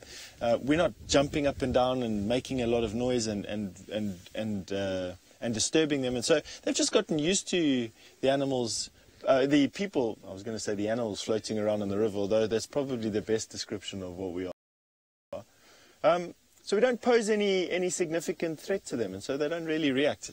In fact, of all the animals that we've seen so far in the last couple of days that we've been here, waterbuck probably have the most distance created between us and them. And even they don't really react too badly. All they do is sort of move off. Now back to their long hair. As the waterbuck move through these floodplains, they get wet. And if you had short hair, you don't repel water from your skin as quickly as you do as if you had long hair. And if you stayed wet all the time, you run the risk of being cold. You also run the risk of skin infections that can form on your skin. And so that long hair drags water. Water is quite sticky. It's cohesive. And so having long hair means that there's a long column of sticky water, basically pulling water off of your skin and away from your skin. On top of that, there's sebaceous glands, which are the glands that are all over their skin. Are quite highly developed, and they secrete an oil, quite a nasty smelling oil at that as well. They secrete an oil which then further repels water from the skin onto the fur and then off of the fur into the surrounds. So you're looking at a waterbuck in its prime environment. This is what it is. Have a look around. It's floodplains, grassy flooded areas, and then these waterways. And they will go into the water to swim. I read a book once, I can't remember, I can't remember which book it is now. But in any case, they reckon that waterbuck can swallow water into their tummies. I think it's just the process of digestion that gives them a bit of a bloat. But they can swallow water, they become very buoyant, and then they can swim quite far distances from island to island and enjoy it that way.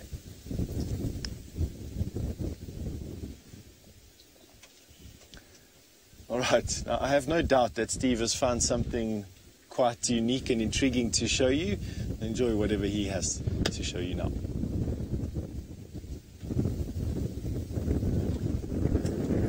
All fair, all good? Well done.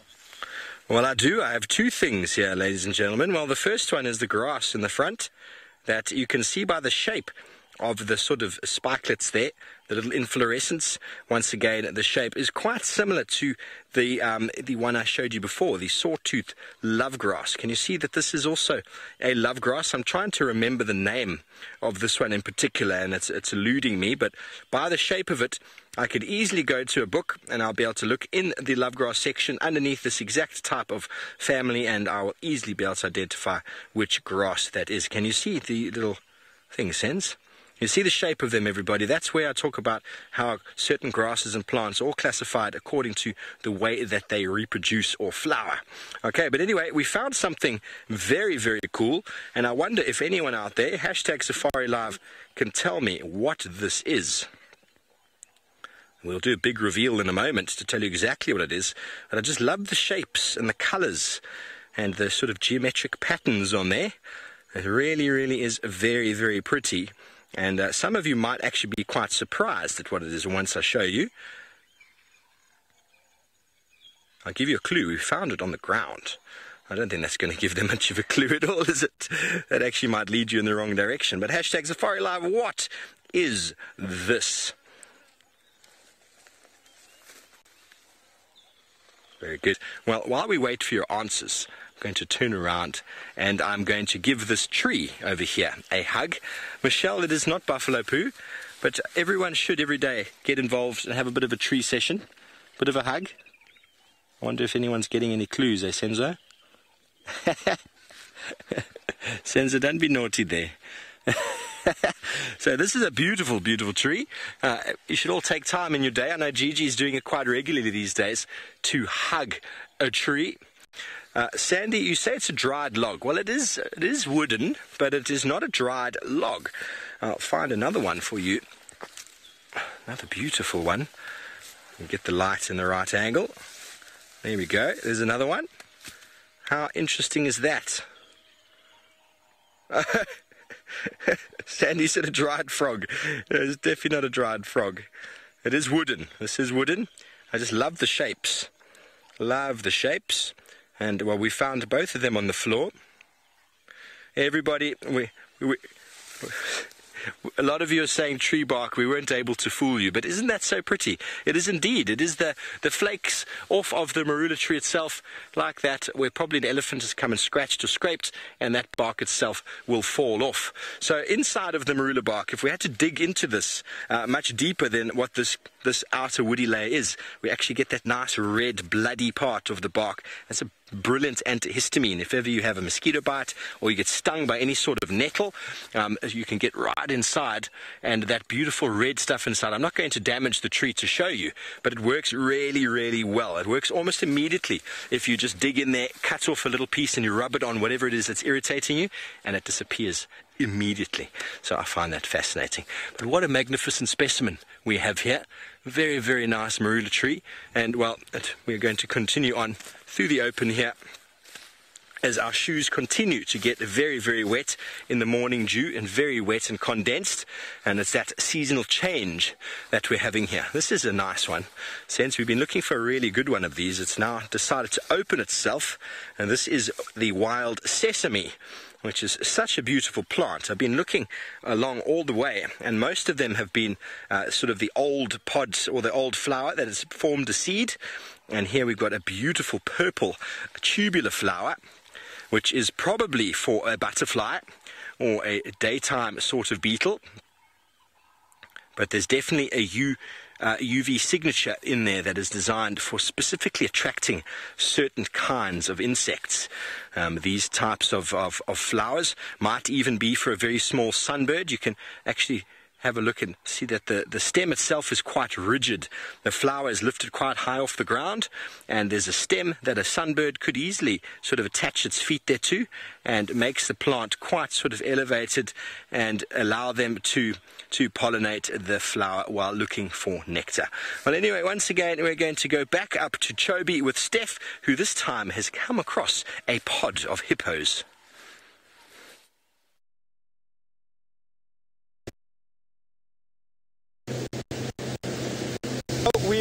Sorry, in time. All right, we're driving down the river here. What we're going to be doing is talking about hippo, because of course hippo are the largest herbivores that we find in the water, and we're sharing the water with them while we're driving around on the boat. And of course, we all keep on saying that hippo are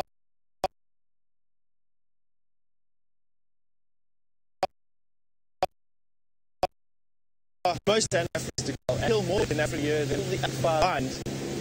Only that outstrips the mosquito. Well, the mosquito that carries the malaria parasite, in fact. Now we have some hippo in front of us over here. We're going to be going to see if we can get a little bit closer, and it'll allow me to talk a bit about hippo. The safe place for hippo is in the water. They enjoy being in the water, they feel safe in the water, they can submerge under the water, and they can deal with threats much easier from the water. But they're herbivores, and they like to eat the grass that grows on the sides of these channels. And mainly at night, although I must be honest with you that we are seeing hippo here throughout the day, and not just at night. But generally speaking, hippo will move into the water for the day, where they spend the heat of the day out of the sun. Now these are two females. I know that because their bodies are relatively small and their skulls are, I wouldn't go so far as to say they are dainty, but they're definitely not as overdeveloped as a bull hippo's skull. And you can see how they very calmly are moving into the water. You can just see from their body language there is no panic in these hippo whatsoever. They're not opening up their mouth at us, thrashing the bushes, churning the water to froth, running into the water. They're just very calm. And that is because we're not offering them any sort of threat whatsoever. I would imagine that if we got into areas where bull hippo were challenging other bull hippo and there was very little room for maneuvering, and you started to confine these animals and started to make them feel claustrophobic, that you would have a problem. But all of the guides here, just like we are in the Sabi Sands, for instance, in close proximity to elephant and to lion and to leopard and hyena and all the other dangerous animals in Africa, we are very good at reading body language. And the idea here is to watch animals in their natural environments undisturbed. Our goal here is not to disturb these animals, and particularly not to cause them any type of stress. And so we go to extraordinary lengths to make sure that we are looking after their well-being. Now those hippo left these birds behind. And the white birds that you're having a look at over there are cattle egrets. They've been following the hippo around while the hippo has been feeding and making the most of the insects that the hippo kick up as it's moving around. Now you've got cattle egret there, and then there's a young squawko heron, which is the one on the far left-hand side, which has the brown back. Actually, they're all cattle egrets, by mistake. And then the blacksmith lapwing, which you're having a look at in the middle of those cattle egrets. Here's the squawko heron right here. So that striated brown bird, this one right here, is the squawko heron. So those are the two of the most common heron species out here. All right, we're going to look for something else exciting to show you. You're off to David in the Mara Triangle.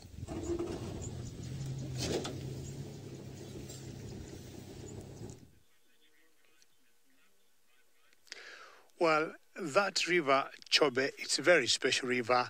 I mean, there's no 1 minute you can either go without a particular, action, be it a bird, be it a hippo, an elephant drinking. And now let's come out of the water and now come to land. And I got myself to the Sausage Republic, as I was saying earlier, and luckily we got almost the whole pride here of the sausage tree. And luckily that is the very famous Kingtail lioness. I think she just had me, and she stood just to emphasize and remind all of us that she is famous and she's quite a character all over the world. Thank you very much for showing us your tail, and I'm sure you have all seen why we call her the Kingtail. She got that knot or bent on her tail, which maybe we gather she might have gotten it when she was very young. Either she had an infection, or they were playing it, got kind of a big bite or something like that, and it never recovered very well, and she has grown with it. So since we started following this particular pride, we have no idea what would have happened to it, but those are the theories that we have.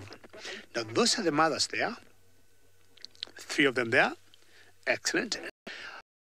Why we had to look for the buffaloes, because I've always been able to piece these 2 animals together. The migration of the wildebeest and the zebras is gone to Serengeti National Park in Tanzania, and the wildebeest must have started, if they haven't finished doing calving. It takes about 2 weeks to drop the young ones. In that period of 2 weeks, they drop about anything from 500,000 to 600,000 babies. So currently now is what we'd call a green season for the lions here. They are only left with 1 choice of prey, and it is the buffaloes. So the last time I saw this pride, the big kill, it was a huge male buffalo, and since then we are now going to the 2nd week. They haven't done that. They look hungry according to me, but if you look at their tummies, you can see they're not badly off. They may need some good meal at one point. This pride got 5 females and about 10 cubs now, and there are 2 pride males with them. So we are talking of like 17, and that's a huge number by any standard. Well, some of the youngest cubs have not started to eat meat as yet, so which is fine. But of course, for the mothers who are suckling the cubs, they definitely need to have some good meal every once in a while. What I think they've been doing, they've been catching themselves small little prey like warthogs or tortoises or hartebeest. But for me to say they have a proper meal is when they bring down a buffalo, an eland once in a while, and this is a pride. They can also bring down a giraffe. See the cubs there to the left?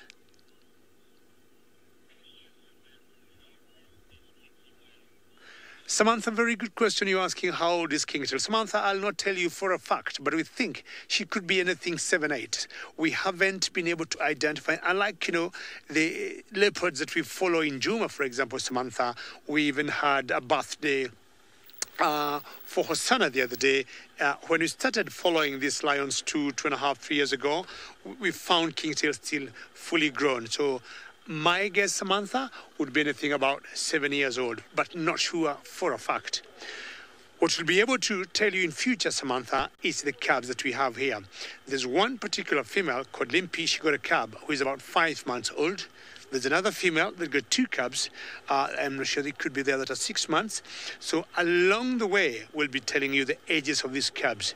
We have seen them born, not actually seeing the actual birth, but we have a rough idea the week they were born. Very usual to see them half play, and especially in the morning. It's very typical for cubs of lions to be playful, and that's exactly what they're doing. Bite each other, claw each other, a bit of wrestling here and there. And how lovely. I'm guessing these 4 would be cubs belonging to one particular female that we called Mitty. She got 4 wonderful cubs. Gemma, a very good morning, or is it a very good evening where you are in the world? Well, Gemma, the smallest cub is here. When I got here earlier, Gemma, I saw her, and I think of all the cubs, she is the loveliest. I mean, the way she behaves, the way she moves, the way she calls, I think she's becoming more of a character than all the other cubs, Gemma. The other day, I'm not sure, 3 days ago, one morning, or is it 4 mornings ago, Gemma, I saw her walking toward the car, and I'm sure you must have seen that. And that was an epic moment. I'm sure John Ray will not want me to show this, but not very far from where we are, there's a log and a male that is flat like a pancake. And this is a member of the Oldonyo pack. You see there? To the left of that log. You might wonder who that is, and that is one pride male of these females, and he is a member of the Oldonyo pack. I've been seeing him alone for the last 1 week, and I've been wondering where the brother or the other first cousin is. Diane, I'm not sure whether your question was, do I know much about the pride of this area or the prides of this area? If that's your question, yes, we know all the prides of the Mara Triangle. And Diane, we got over 10 prides in the Mara. Oh, very good, Diane. You're asking whether I have an idea or, any information about the other prides, Diane, of the Mara Triangle. Yes, Isaac, my other colleague at John Ray, were watching the Ololo Pride yesterday, and from what they told me, the pride looks a bit hungry. And on my way to the drive last night, the day before, I saw one female, Diane, of the Ololo Pride that had 2 cubs. I can tell you, those cubs are doing very well. As much as the green season now, maybe not the right time for, these mothers have brought down their cubs because of the limitation of food. All those cubs of that one particular female of the Ololo Pride are doing well. And Diane, if you see that cub there on your screen, you can definitely tell he is doing well. I can say he is doing well because I know for a fact he is a boy. So there are 3 cubs more or less the same age, and you look carefully on his neck, you can see some mane popping up, and of course if you're lucky to see below his tail, you'll be able to see the genitalia there, and definitely it's a boy. The 4 young ones of Mitty, which that was one of them, were yet to identify 100% that they're males, but from my own little guess, I would say 3 are boys and 1 is a girl. That's another Mitty cub. Miti is a local Kiswahili word that translates to trees, because Miti herself loves to climb trees. And that's how they ended up getting that particular name, the sausage tree pride, because sausage trees are very iconic of the Mara, and this particular pride love climbing trees, and that particular type more than the other trees. Well, I'm not going to leave my lions here because they might wake up and, of course, give me a bit of action. And let's go back to Juma with Trishal and find out how her mating pair is doing. Yes, I can't wait for the lions and Juma to have their cubs, and then we can be spoiled like the Mara, definitely. Now, you haven't missed much. They have just sort of been sitting. They've moved a bit, and the female laid down right here, and BK said to me, no, he won't come to her. She'll go to him. And I said, no, BK, I think he will come to her. And he came to her. We have the feeling that she's a bit feisty. She's got a bit of an attitude, and that's why he's treading carefully. But there he's come to join and sit with her now. But like I said, you haven't missed much. They have not mated since I left you guys. Instead, the male has taken to eating grass. Now, why are you doing that, boy, when we've heard that there is a herd of buffalo not too far away? Well, not far for him, but slightly far for us. And he could grab a meal, but no. I suppose mating is more interesting and the grass is a bit more convenient for you. Now, you'll see this often. They'll chew on a bit of grass. And it's usually because they're having some sort of digestive issue. You'd have seen it with your dogs as well. They eat a bit of grass to kind of get their stomach going. How the mechanism actually works, I'm not sure, but I'd love to find out. But he's been eating a lot. And you can kind of hear his jaw going.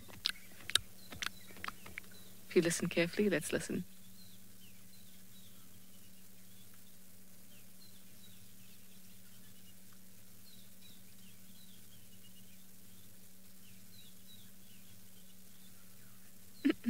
I think he's so funny.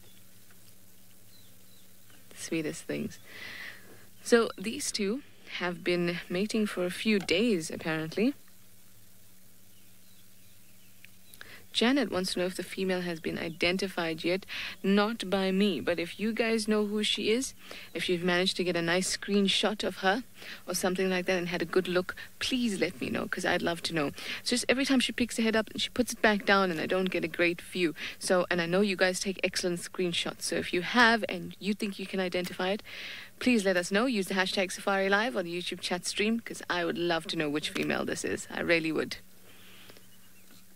Now, like I said, these two have been mating for a few days, and you will actually be able to predict that, because when we saw them actually in the act before, you saw that he made a lot of noise, there's a lot of snarling, but she was not too phased. And as mating goes on, after these few days, as mating proceeds a little bit and you're into the 5th or 6th day, she tends to be a slightly calmer and reacts less to his the sort of pain or aggression associated with the actual mating act. Now, Michael says it's the youngest of the lionesses.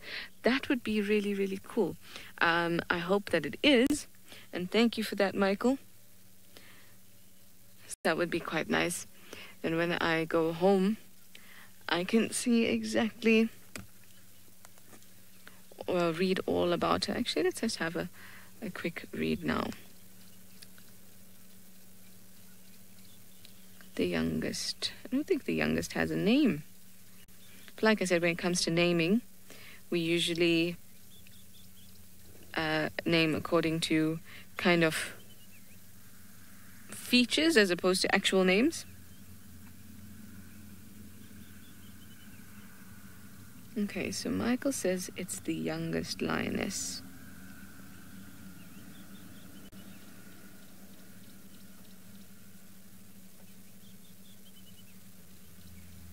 Okay, well, I have her up here on my phone. I keep pictures of all of them on my phone. It's just nice to be able to be sure who everyone is. It's also because I love them, so I keep pictures of them on my phone. So I have a picture of the youngest lioness here.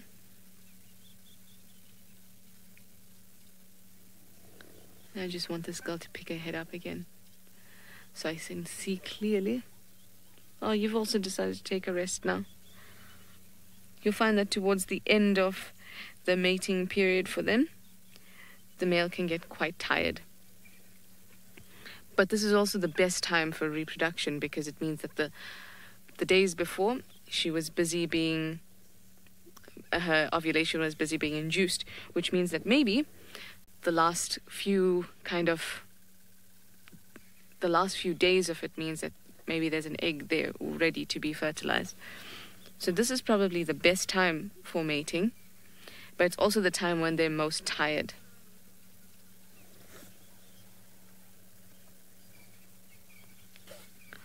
Joy would like to know if she could see my picture.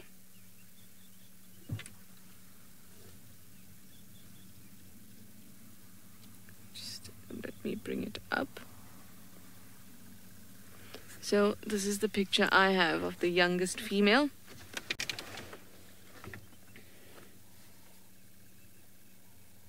It's not the clearest thing. The light is not great at all. But that's a picture I have of the youngest female, born in late 2013.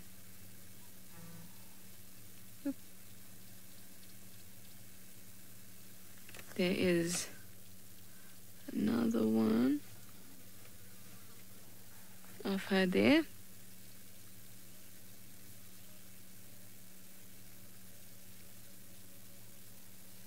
She's got rough edges to her ears, which is why she's sometimes called tatty ear.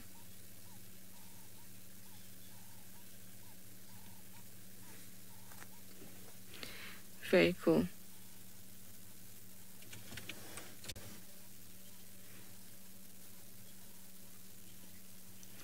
So, like I said, she was born in the late 2013, so she will be 6 this year sometime. Sarah says she's a pretty girl. I do think she's a pretty girl. But isn't that just biased because she's the youngest that we just think, oh, she's such a pretty girl? No, but she absolutely is. They all are.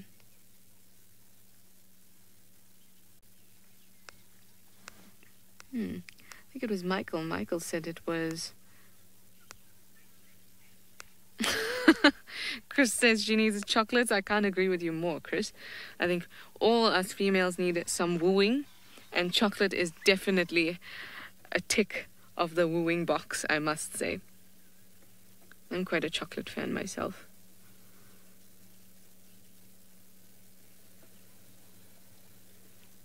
They have taken it easy and sat down here. Well, you know what, actually, I heard there were rumors that there were leopard and wild dogs around, but nothing has been called in. But I think I'm going to leave them here. I know exactly where they are, and I am going to make myself, or rather do a bit of a search around Juma and see what else I can find. In the meantime, let's go up to David with the sausages. Good luck with the leopards, Trishala, because it could be a lucky day for you. Having seen mating lions, that could take you to better luck. Remember earlier, I was talking of elephants that were having trunks up. And I told you we have a myth here in Africa that says anytime you see elephants with their trunks up, it's always a sign of good luck. And I think truly that has added up to my good luck with the sausages. Now that one girl you see there, she has decided to climb a Taman Mound. A Taman Mound to get a vantage point, to scan down the Mara Savannah grasslands, definitely to be chancing for a prey. And you never know what she might see. She may not go for the hunt now, but what they'll do is just to look around, identify where the prey is, and maybe later on in the day, go try and bring it down. Now, this particular female here is the kingtail herself. As I said earlier, we call her kingtail because she got a little bent on her tail. If she raises up, we might be able to see that. Was I wrong? No, sorry, my apologies. Kingtail left earlier, so this is one of the other females. My apologies. Boy, good question. Do I think whether we'll ever see black leopards in the Mara? Maybe yes, maybe not. Well, what I just saw walking out there, apparently, you saw her walking, like that. That is Limpy, my apologies. Kinky came on the same time at Mount, and I think she moved out when I wasn't watching. So that one there was Limpy Tail, going to be following her shortly. But now, talking of black leopards in the Mara, I highly doubt. They tend to prefer semi-arid areas. And where one was seen the other day is north of the country, north of the equator, in an area called Loisaba. And as much as, of course, we had the news the other day, leopards have been seen after 100 years. Those leopards have been there for years, 100 years. And the locals have always been seeing them when they go herding sheep or cattle, or when they go burning charcoal. They have always seen them. I highly doubt that would be possible here because of maybe the kind of, I would say, habitat we have, unlike where they were seen. I want to move forward a little bit and see whether we can catch up with these sausage girls. What they have done, they have each taken a termite mound Larmo, what was your question? Where does what go? Do you like that, Gendry? What does go where, Mary? Sorry?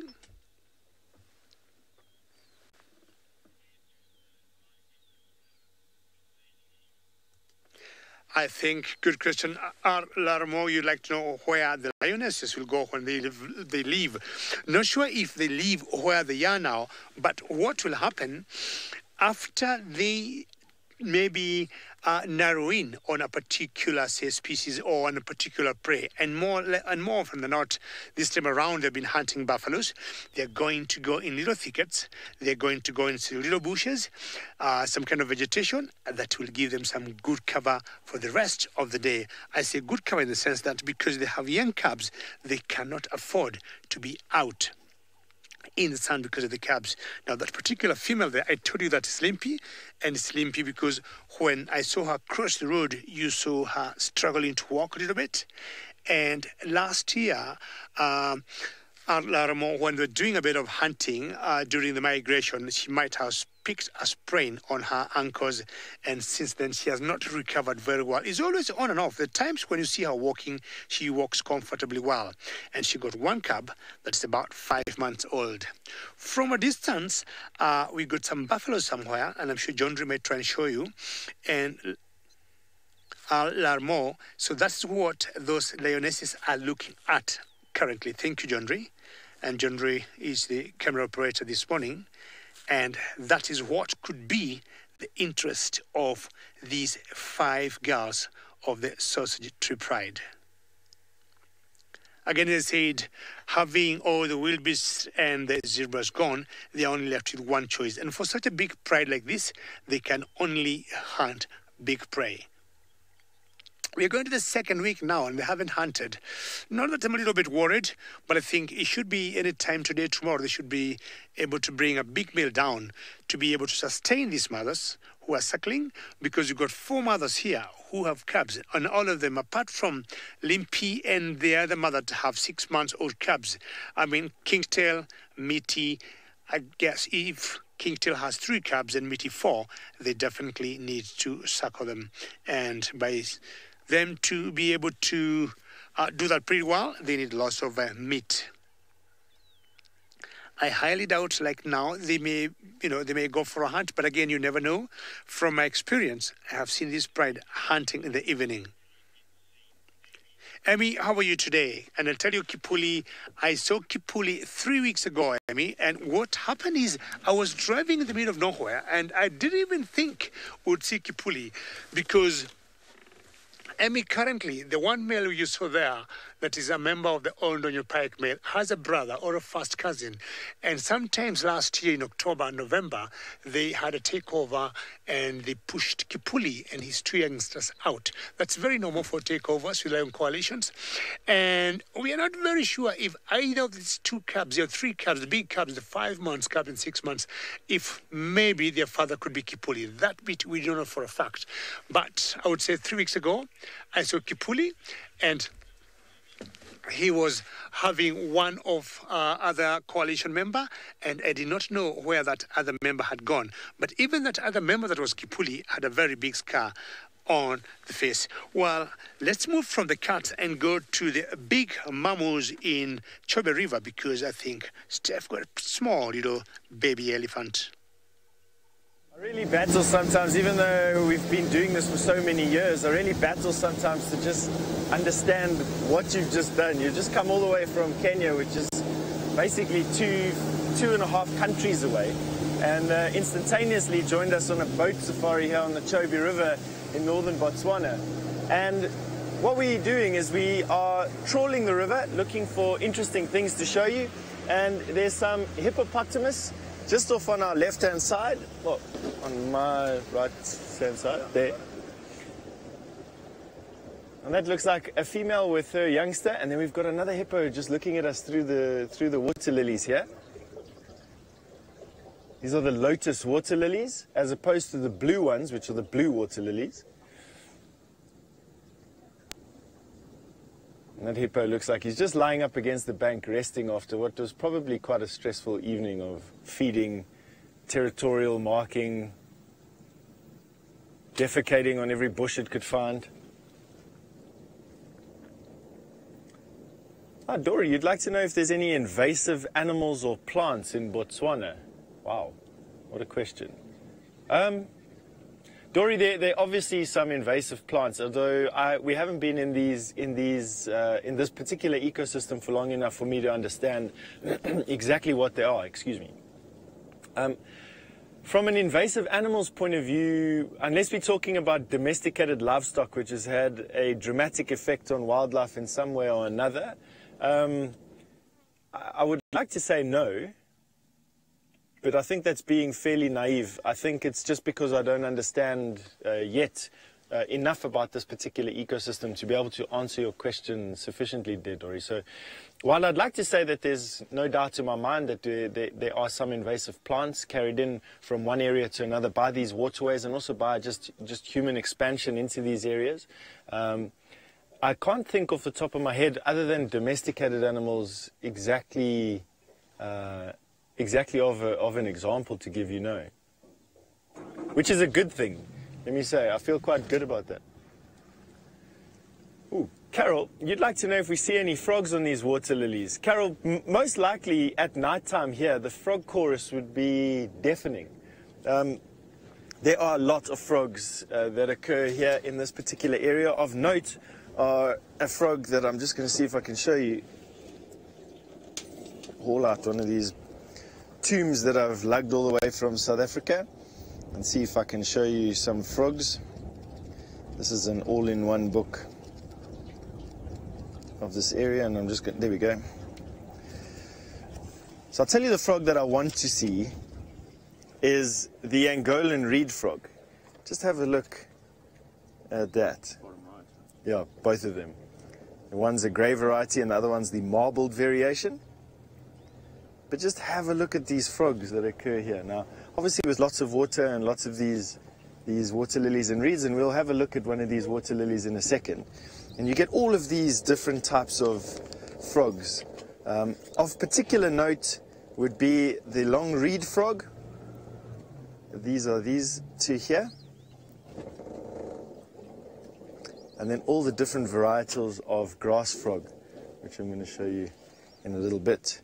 But enough of the books. Why don't we go and have a look at one of these water lilies here, and you can see what we're talking about. Now, I know that this was the lotus water lily because the leaves, which are flat, floating on the water, presenting the most surface area that they can to the sun for photosynthesis to take place, have a serrated leaf margin. So the outside margin of the leaf is serrated, heavily serrated in fact, and the fact that the flowers are white. And right now, one thing that I've noticed is that there are a lot of bees pollinating. Almost every single flower that I'm looking at has a bee at some point or another coming towards it. Now, these leaves obviously form shade. Underneath the shade, you'd get fish. Fish lay their eggs on the grass and on the reeds themselves, and so these become nursery beds, and in turn support an entire food web of animals on it. Your fishing birds, they'll form refuges for baby crocodiles, for young hippo. I just love these lotus fields.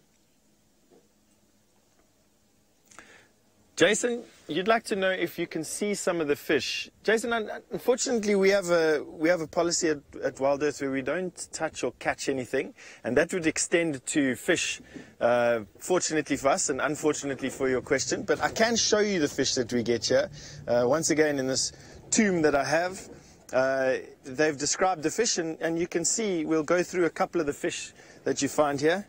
Dave, is that good? Yep. So, of course, one of the most famous of all the fish is the tiger fish, which is a great angling fish that you find here, one of the predatory fish in this area, and a fish that occurs in some numbers. Then we have all the different kinds of cichlids. And now, cichlids, of course, occur in many of the African rivers in this particular area, and in many of the African lakes, with the most noticeable of them all being Lake Malawi, which is a couple of 100 kilometers west and north of where we are, east and north of where we are. And then all the tilapias, or the breams, these are these ones here, and we will go through them on the next page. And you can see three-spot tilapia, one of the more common ones, the green-headed, the banded jewelfish, and then all the happies, which are also just different types of them. And then we got into the bigger fish, with this one, the nembwe, being one of the ones that sports fishermen enjoy the most here, if you are that, and one of the biggest ones, and a fantastic eating fish as well.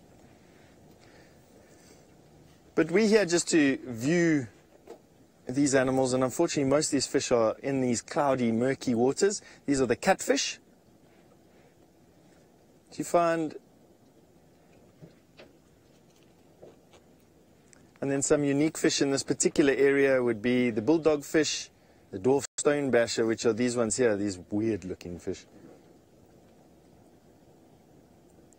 Right, we're going to carry on, and we're going to send you south now rather than north to Djuma, where you're going to be joining Toli.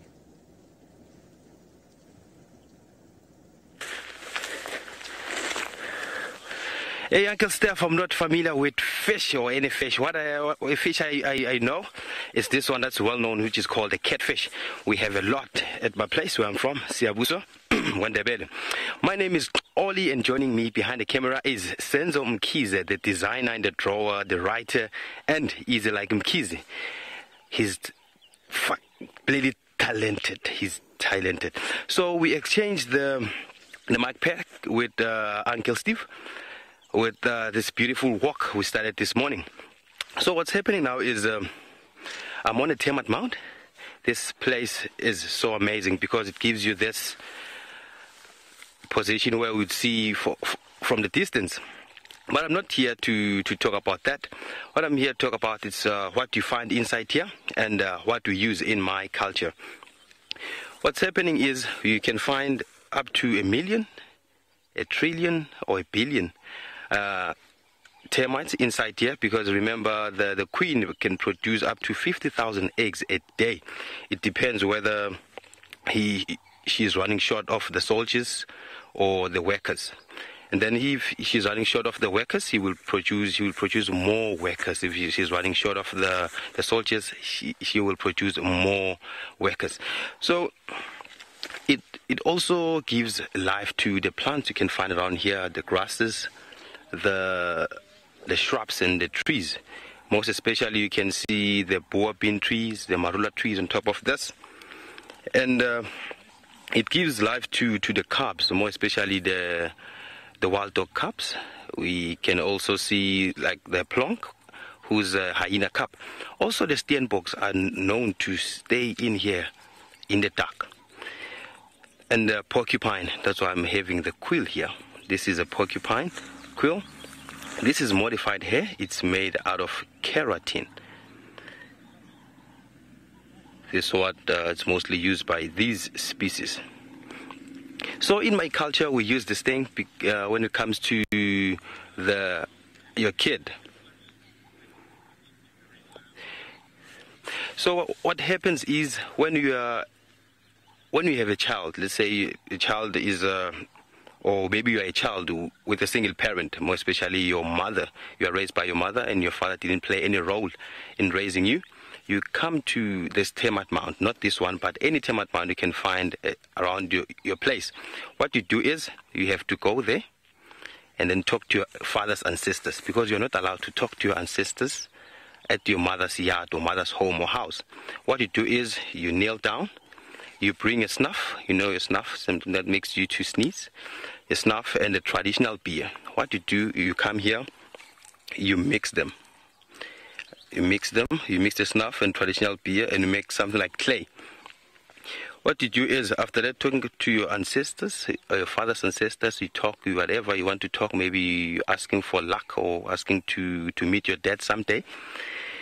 You take this clay, particular clay, you make a round, make a circle around your arm, just one circle. If you go there the second time, and then you're going to do 2 of them, and then you continue. If your third time, you do it like this, and then you don't have to wash your arm until this thing gets off, or you can wash it the following day. And what you do is, if I have a child, then I'm still with the mother's child. When we want to introduce our child to both families, what we do is we go to a termite mound, but 2 different termite mounds next to each other. The family from the mother's side and the family from the father's side will go to each termite mound and collect that thing. What they do is they make clay using the urine of that child. What they do is then they make clay using their urine, then they will apply that clay or that mud at the back of that child. Interesting, hey? And the child has to be naked. So what we do is that what we use with this termite mound. It's so interesting. So I will move forward and see what else I can find. And let's go to Uncle Steph in Botswana.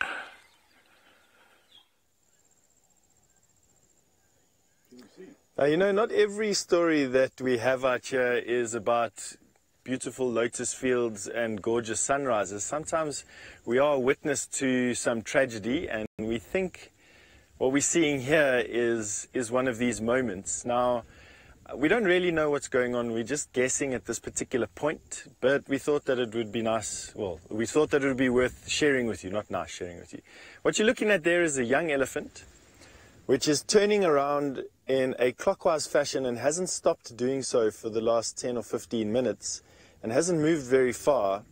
And what we think is that there's some or other type of neurological disorder here, or some stress-induced trauma, the 2 comments on the boat at the moment. And we're watching this youngster without any accompanying adults. And at this particular point, young elephant are very, very rarely abandoned by the herd, unless there's something seriously wrong, and for the benefit of the herd, the rest of the herd moved on. But that would include this young elephant's mother, which is very atypical. In fact, I've never ever seen behavior like this in 2 decades of guiding. And as you notice there, he stops now. So we have noticed him from time to time stop this endless turning. There he's standing still, which is weird. Oh, Laura Moore, you're adding to the hypotheses here that it could be some poisoning from a toxic plant or from a mushroom of some sorts. You know, at the moment, I'm willing to sort of engage any type of argument there, Laura Moore. And the reason for that is because we don't really know what's going on. We haven't seen it. We've got a lot of experience on this boat where we are right now. And between a collective 60 years of experience in the bush, we've never seen anything like this. So it's just difficult. There, this youngster now starts this wandering again. That is so weird. He looks fairly healthy, I must be honest with you. His body's not too skinny, which would make it seem as if this is something that's recently happened. A lot of you are asking if we're going to intervene. The hard answer to that question is no. We support the conservation policies of the various organizations, the conservation bodies in the areas that we work in. And generally speaking, and it's quite common in Africa to have a hands-off policy unless there's an anthropomorphic reason or a human reason for, and very clear human reason for whatever's causing that animal stress. In this particular instance, that animal's not turning around because, for instance, it would be snared or it would be anchored to a specific point. We're seeing no evidence of that whatsoever. And so you most likely find that there'll be some park rangers that will be pointed towards this particular animal. They'll come and assess what's going on. But if it's found to be anything except directly caused by humans, they'll leave it to its day, to its story. This is its particular story. Now, our first thought that this animal was anchored by a snare, just like a few of you are commenting at the moment. And no, I can say with a fair amount of certainty that it is not snared. it's moved. The reason why I'm saying that is because there's no evidence of a snare there, and it's also moved from, it's moved steadily down the river, even though it's turning around in circles. There it stops again. If it was snared, it would also be causing it some pain, and one of the feet would be dragging noticeably, as well as the elephant would be touching it with its trunk. You see there, it's now moving in a straight line again. No, still turning around in circles. Wow. So a few of you are adding to the general commentary here, saying, could it be an ear infection or some other type of botfly infection? Why not? I mean, would an ear infection cause an elephant to walk around clockwise unceasingly? Difficult question that. Yes, possibly. I don't know enough about elephant diseases, unfortunately, for me to even begin to say what it could be. All we can talk about now is what it's most likely to be, and wait, basically, to see what the outcome is.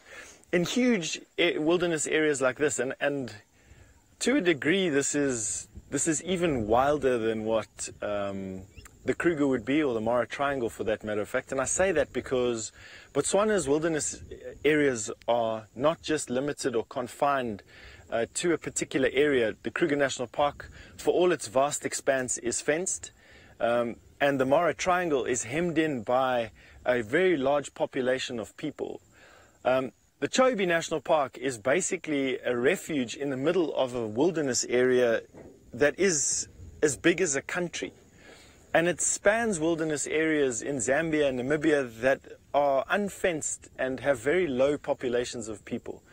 And, you know, my point being is that these areas are massive, and that these animals pretty much, there's no ways that there'd be a workforce large enough to cover all of these things. And so what we know about these wilderness areas is pretty poor, to be honest. There he stopped doing what he was doing, and a few of you are saying or suggesting, could it be blind? I think so, but the reason I don't think it's blind is the fact that a blind elephant of this age would still be accompanied by its mother. In other words, it would have been able to get over the fact that it was blind. It would be able to feed itself, and the mother would be able to take care of it, or the rest of the herd would be able to take care of it to a degree. The fact that it's been abandoned leads me to think that something's wrong, that the herd made a collective decision. Let's leave this little elephant behind and let's carry on. And the fact that its mother has abandoned it strengthens that particular thought of mine. That even the mother has moved on. Wow, what a weird story for today. Definitely not the nicest story that I'd like to share with you, but a story of this place nevertheless. Right, we're going to be sending you away, and you know, we're going to see if we can get a little bit closer and perhaps get some more facts for you on this particular Eli.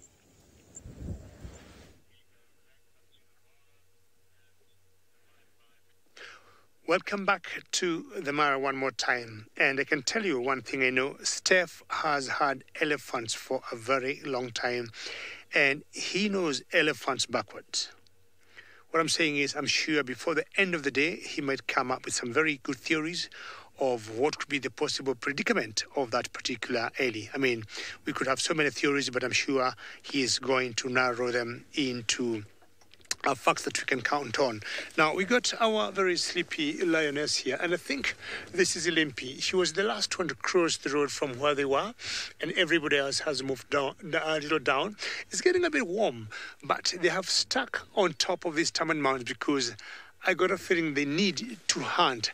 The last few days they've been hunting or getting small little piece of meals or small snacks. I'm talking of either warthogs or hartebeest or toppies, but it's high time they get themselves a major meal. Now, Limpy is a member of the Sausage Strip Ride, as I said earlier, as much as she looks very sleepy there. And it's nothing out of the ordinary for lions to nap, both males and females. We left the male, which was flat, either like a pancake or like a crepe, because they sleep more than females. But I have always thought, given the same conditions, the females would sleep the same. So what John Drew will do now, I request him maybe to swing left over my head, and you look at where the other girls are, and very good. He don't even get a little bit of my head. Apologies about that. And you see one girl is facing Limpy, the other one is facing the Mara Savannah, or just down the hill, and that's where we had seen that herd of buffaloes. So definitely, I'm sure they have agreed. They have spotted where they are. It will be a question of when the hunting decision will be executed. As it gets warm, definitely not now. This particular pride, having followed for quite some time, most of their hunts are done early evenings or late at night. Nice thorn tree in front of them, what we used to call acacia trees way back. We're now calling them thorn trees. And that's a magnificent fig tree. And right below the canopy in the background, you can see some ellis. And apparently the ellis are heading to the direction of these lions. Definitely must be a cow there. Either it had two youngsters. And if it gets warm, I got a feeling those ellis could come and take advantage of the shade of this fig tree. And more so the lions. The closest very solid tree I see from where I am is this fig tree here.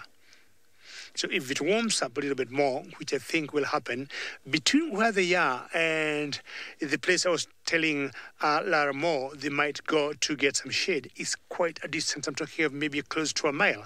And that's quite a long way because of the cubs in this particular pride. So chances are that's the tree they'll stay in, or maybe take any of the thorn trees or the torchwood trees for the shade for the rest of the day. See, you sort of celebrate the ribs of that particular one, which means they need to move around and make plans for some food for themselves.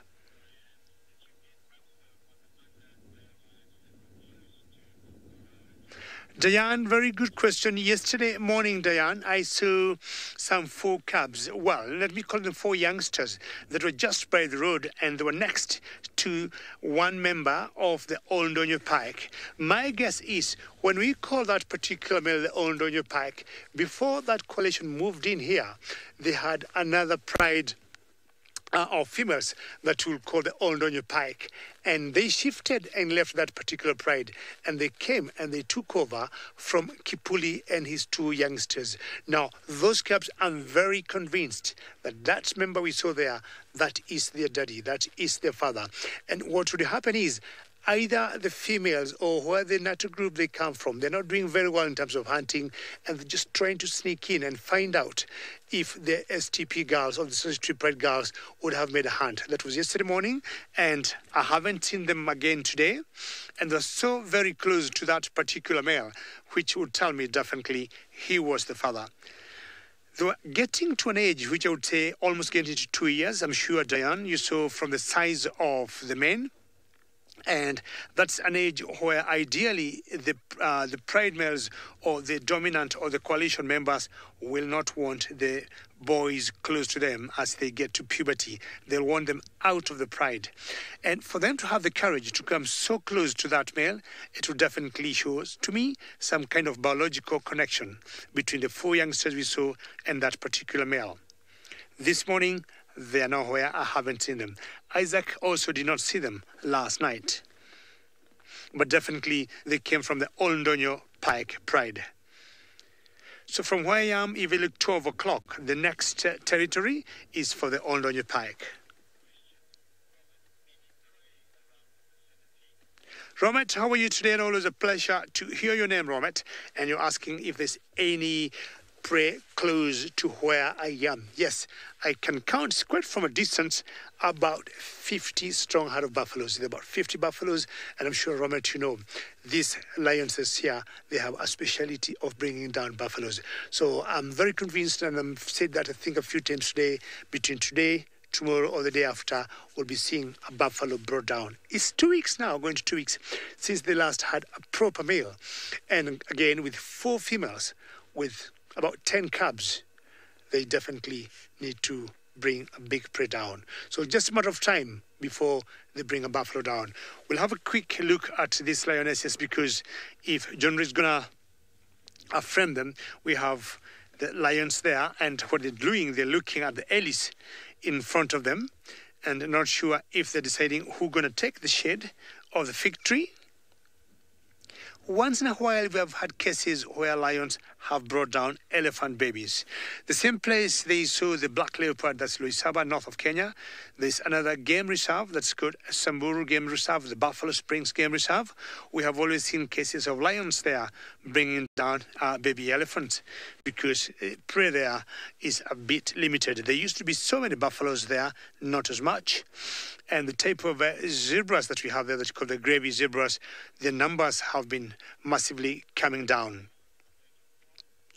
Excellent. Elephants have to keep feeding, and as you see, you can see they're picking up speed in flapping their ears as it's warming up. I'm not sure what plants they are eating, and maybe could be plants Oli would like to talk about.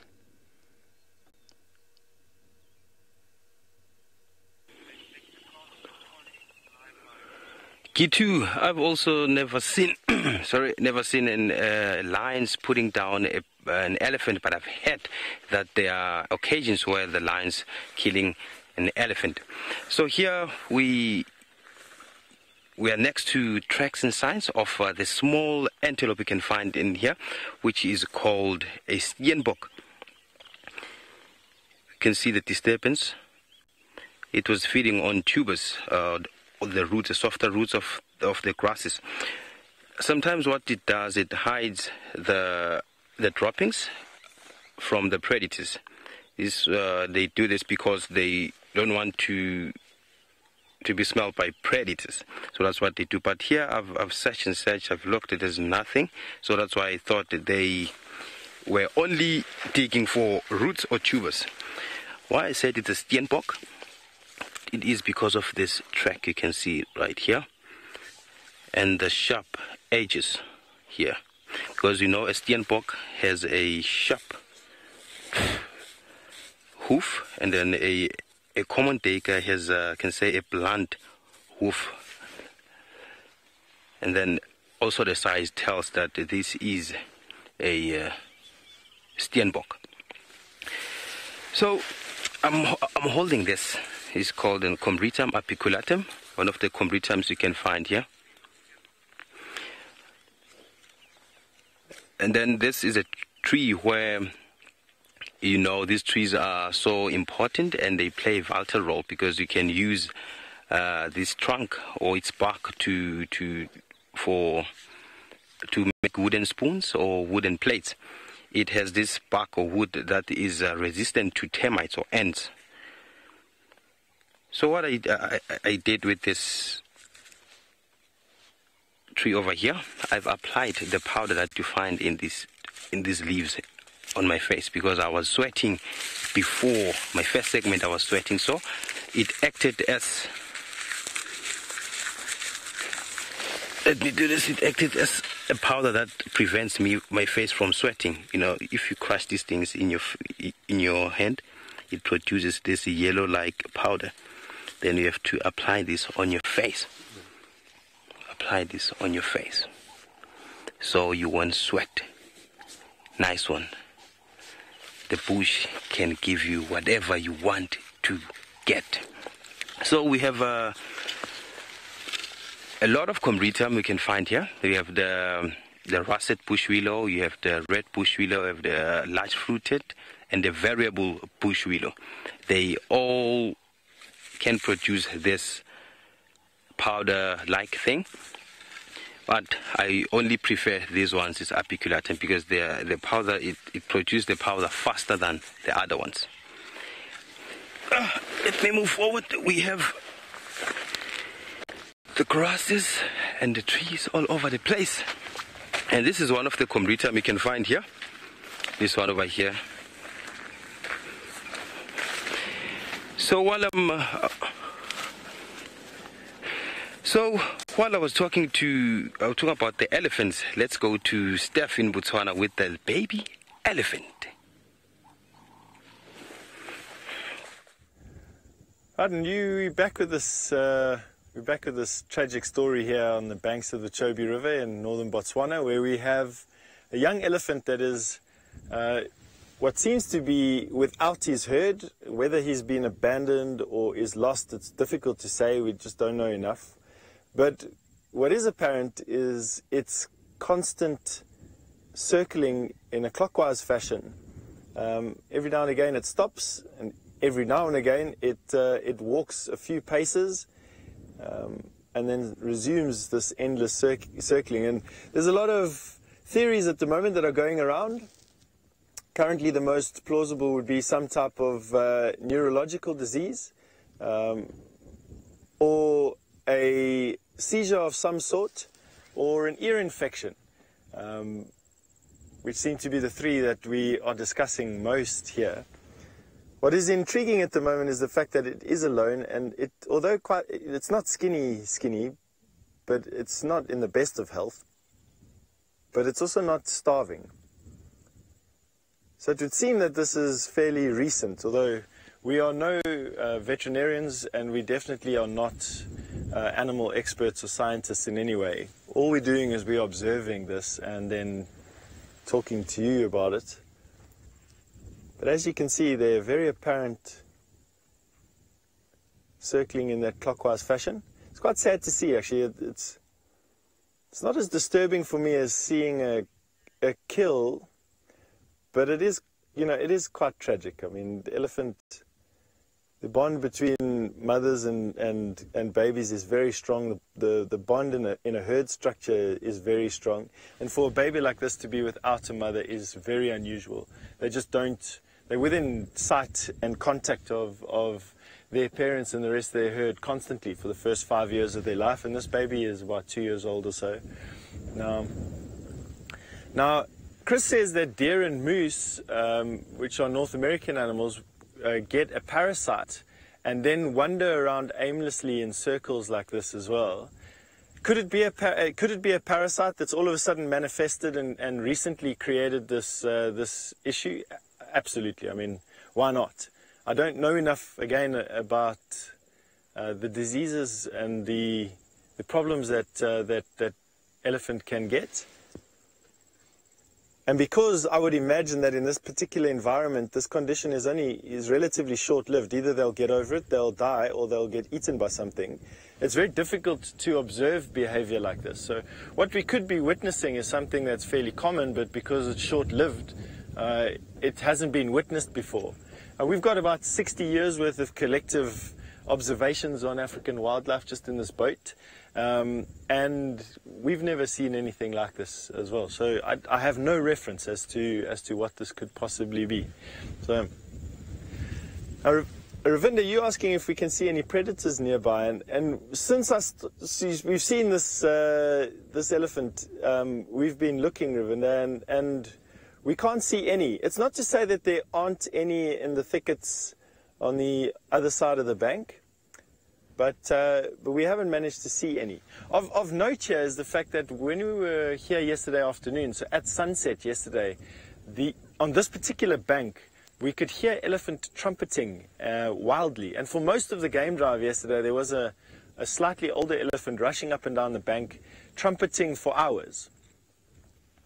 And there, with elephant numbers increasing from midday basically to sunset on this river and then disappearing at night time again, it's not impossible that this youngster yesterday was brought down to the river, and somewhere between then and now this condition became apparent, and it's been wandering around like this in the dark and now early morning.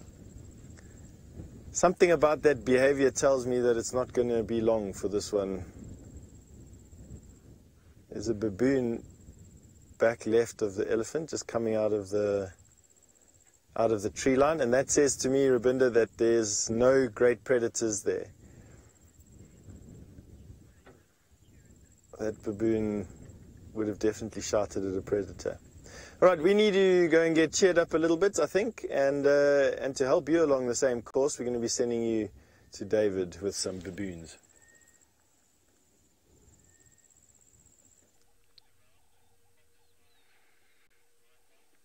Well, I'm sure before the end of the day, we'll know more about that particular fate or situation of that particular young elephant. And my young calves here have decided to follow their mother. And I'm talking of that one trying to jump and catch the tail of an auntie. But the mother is the one behind her or behind them. And that is Mitty. She has been looking that particular direction for quite some time. And initially, I thought she had an intent of something she could see, where I was telling John Ray, I got a feeling she must. You see how she's opening the mouth? If it's the prey, that's not how they behave. That body language is an indication of something she does not like. And it's that particular area John Ray is showing you. John Ray is the one shooting with me this morning. And I told him, I got a feeling. I used my binos and I saw a leopard from a distance. So one of the females here called Limpy lost one of her cubs, and I got a feeling there's so many theories how she could have lost that cub. Of course, nobody knows how, but I got a feeling that leopard might have sneaked on that cub or those cubs when they had been left by Limpy when she had either gone for a hunt or for a drink. Well, I think she learned her lesson. Since then, she has never left behind her cubs. Now, look at that particular body language. She's very focused on something. I have looked, apart from that one leopard, I think I saw the tail. You see that? I haven't seen anything else. And if anything else, at this height of grass, it could only be a pig of some sort. And I'm talking about a warthog. So either she is watching it go into its burrow, and if that happens, she'll very quickly round off, the other females, leave the cubs here and go wait for it, because at one point they know the pig will definitely come out of the den at one point. Mitty has all her cubs accounted for now. There's one time we had lost one for 2.5 days, and then we lost it for another 1 day. But since then, all of them have been there every other day. Sorry about my head, but you got one of those. For that kinktail, yes, kinktail is coming up to join Mitty and the other female. Let's see what she'll come up with, because looking at their personalities, Kinky has a lot of influence in this pride. She makes very crucial decisions. And I'm not saying she is in charge, but look at her behavior now, unlike the other female or like Mitty. Certainly there's something they can see. No doubt about it. Initially, they're going towards the buffaloes, but now, see where they're going? Now, Mitty are the cubs going to follow the mother? Yes. Ideally, if a hunt will be involved here, the cubs are always told to stay put and given instructions. Don't move, don't give away the hunt, or don't hurt yourselves in the run thinking you are hunters, and yet you still got a long way to learn the skills or the art of hunting. So the one moving there is one of those big old grown cubs, could be 6 months, and she could be belonging to one of the other female that doesn't have a name. And the one that just came out of the mound now, that is Limpy, and that was her cub who remained back there. Look at her walking style. Not very efficient because of the limbs that she still got. Now, let's find out what they might be doing. So what I'll want to do, I'll move forward a little bit, John, if you allow me, and face all of them and see where they're going. And maybe we'll be able to see what they're seeing that we can't see. I mean, I can't see anything, John Ray can't see anything, but we'll very slowly follow them. The grass is quite tall, and we, of course, have to be careful of some rocks, and at the same time give them their space to make sure if they're going for a hunt, we do not interfere with their plan. Who knows what will happen? So slowly, just walking through the field of grass, which is quite high, could be 3-4 feet high at the moment. Let's slowly go close. So as I find out what they will be doing or what are their plans, I'll first take you to Oli, who wants to talk about geology.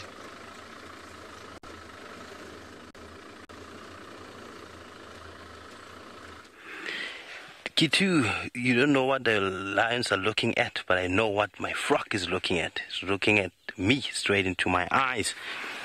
We have this beautiful small male rain frog over here.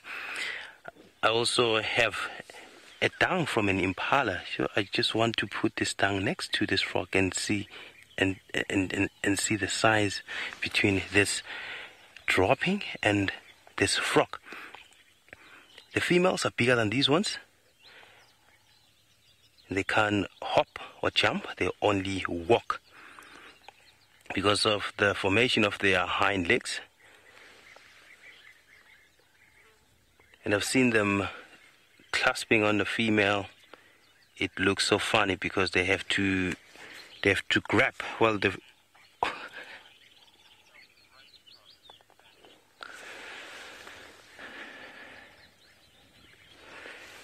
Sandy, I didn't get your question clearly there. I'm sorry about that, but I got your name. And this is an amazing frog. You hardly see these guys because they are so tiny and they can camouflage nicely on their surrounding, like the ground or the substrate. So you have to look carefully while you're walking and stepping because they might be there. It's breeding. Sandy, is this a bushveld rain frog? Yes, this is a bushveld rain frog, Sandy. You can see the size. And look at this. If I remove this dropping over here and put my nail there, it goes to the same size. I've never heard them making noise, or maybe they make noise. I don't know. I can't tell that. If maybe you've heard them making noise, I wonder what kind of noise or sound they can make. And look at it's breathing there. And what I've heard about the frogs is that it's so amazing that when they swallow, they use their eyes, because when they swallow, you can see them closing their eyes. It means that part at the back of their eyes, it helps the frog to digest the meal nicely and easily. So you can see he's alive because of the lower part of his face. Yes, all the viewers are loving how tiny this is. It looks so unbelievable, but I can tell you. Let me put back this dropping. This belongs to an impala, and you can see the size difference between this. It's more or less the same, and it's full of sand because of its body. It gets wet, and that's the survival strategy to the predators, and sometimes to camouflage the surrounding. Because if you can look this thing on an aerial view, you will hardly see this frog.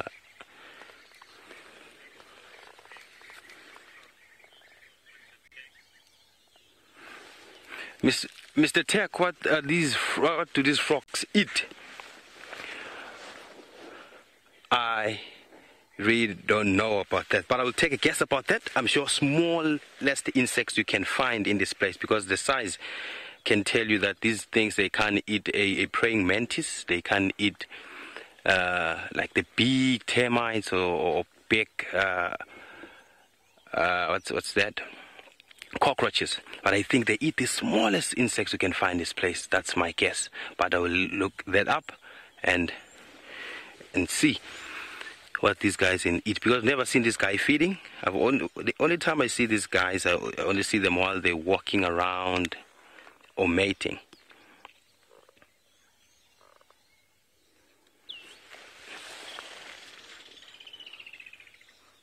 You can hear the woodland kingfisher is also here to see this frog, to check out how beautiful this frog is. I wish I can hold it, but I can't. I'm not allowed to do that. I'll be disturbing it. They look so cute, and I just wonder how their toes look. If Senzo, can you do that? Because most of the frogs, they have this beautiful and round toes, but these ones, because they are so tiny, I can't even see the toes there.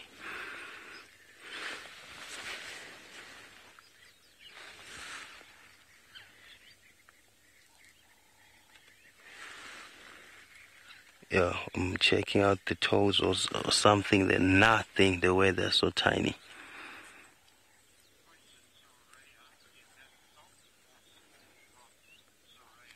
Saraya, you want to know, is this salt or just soil? Sand. This is sand, so you can see the surrounding of this rock. It's sand. You know, if you put salt on top of a rock, it will probably suffer and it will die. Don't ever try that. They are not resistant to salt. They just give them stress and then they probably die. He moved. You can see how tiny this is. And I can tell it's so hard for a bird or something to see. Ridge, it's so easy to tell between a male or female rain frog just by the size difference. Let's go to this frog and show you something. This is a male frog. And then let me make some clay. The female frog will be, please stop. Yeah, a female frog will be, let's say, around this size of this clay over here. He's still moving now. Can we get this sensor? A female can be this size. Yes, I made a clay. They can be the size. If you can check the size difference of the male and the female, easily recognized just by their size. He's walking to the grasses there. You can see he's not hopping, he's not jumping, he's only walking.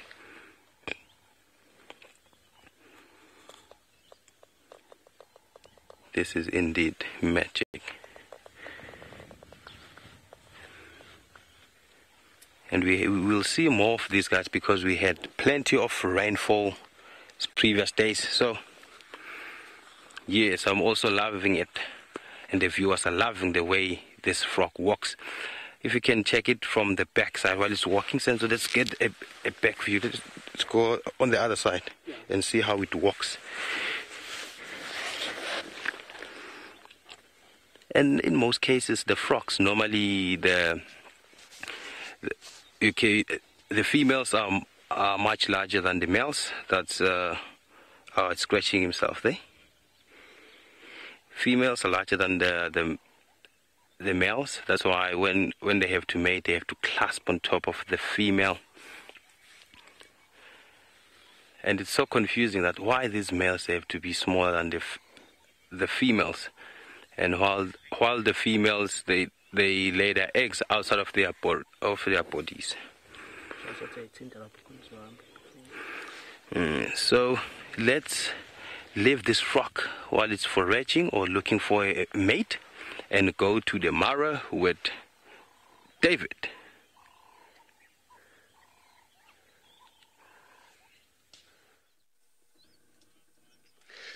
Very good. My apologies, Ollie. I thought Mary had said you're doing a bit of rocks, and that's why I was talking about geology, not knowing you're talking about amphibians. Anyhow, let's talk about some cats here, which are in the thickets of the grass and climbing on a small little hill, and they must have seen something that I never saw. Now, that's one of the females heading that particular direction, and looking carefully behind her, you see all the cubs? And in the background, I'm getting calls of baboons on top of a tree. And you see the magic of John Ray. He's going to bring them to your frame. Look at that, from cats to primates. Very good work, John Ray. And John Ray is filming with me today. And those are the olive baboons. Now, of course, they've seen the lions. And that's why we're going, let's see if we can hear them.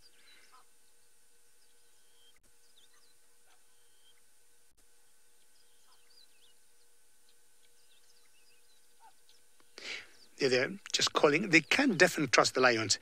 Once in a while, we have known lions to go for baboons. But in this particular case, this could not be the case. It's very possible, Mary. It's very possible because, as I say, this is the growing season. In the growing season, lions will hunt anything they can, from birds to, including ostriches, including guinea fowls, including sparfowls, anything they can catch. But this pride is just so huge to be hunting baboons. And of course, baboons, we know they're very fast. They're very agile. They could very easily climb very high, trees. And I highly doubt, but we have seen cases once in a while where lions have gone for baboons. Now, there's one member who is struggling to catch up with the rest. She looks a bit sluggish to me. Well, definitely, of course, she's hungry. And she's catching up with the rest. And this is the one female I confused the other day to have had a cub. But looking at her carefully, and I would be happy if all of you could give me a feedback, she doesn't have any sarco marks. I have watched her for the last 6 months. She has been like this.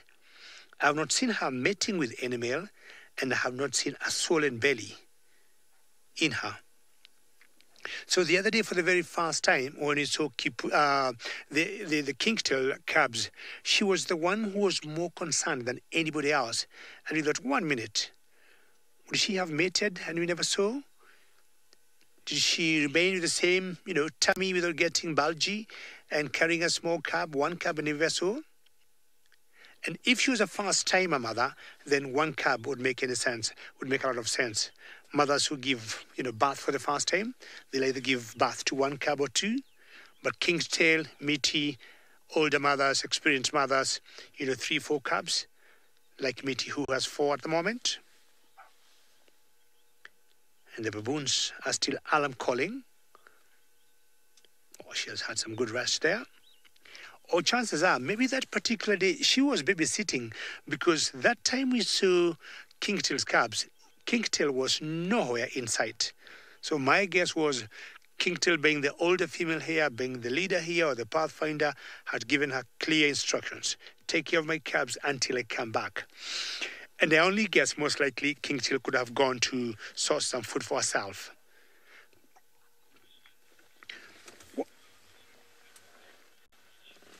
Romet, how are you? And very nice to hear your name again. Romet, you're asking the largest coalition of males recorded in the Mara. Well, we know the Quichua males are always 3, but Scarface got 3 brothers, as you all believe or we all know. So I think the largest coalition of males, Romet, recorded in the Mara will be those 4 males. We have not been seeing Scarface of late, Romet. Not sure when you've last visited the Mara you saw him, but I'd say that could be the largest coalition of males, and especially in this side of the Mara Triangle where we are mainly based. Always a pleasure to get a question or two from you, Romet, in a day. It gives us lots of joy.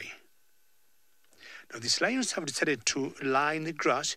2 of them are still mobile, and either also they wanted to get away from the elephants. Elephants have been known just for no reason to trample on lion cubs, and of course, they would not want to take any chances. So either they'll be looking for trees with proper shade to bed for the rest of the day. But if you look carefully on that particular tree,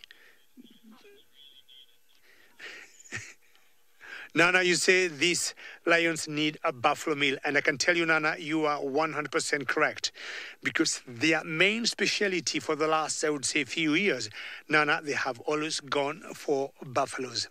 Last year, Nana, during the migration, I'm sure you are following and you're watching, I could see, or I noticed on a few occasions, they would have a choice of a buffalo, a wildebeest, or a zebra.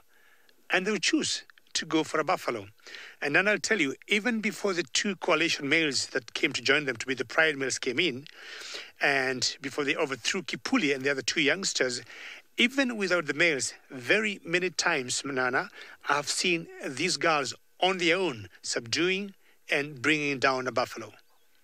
They're very well trained, And I'm trying to imagine this is what they'll be training their cubs to do. And, it has been another lovely morning, and especially coming from 3 locations. And I'm talking about Botswana.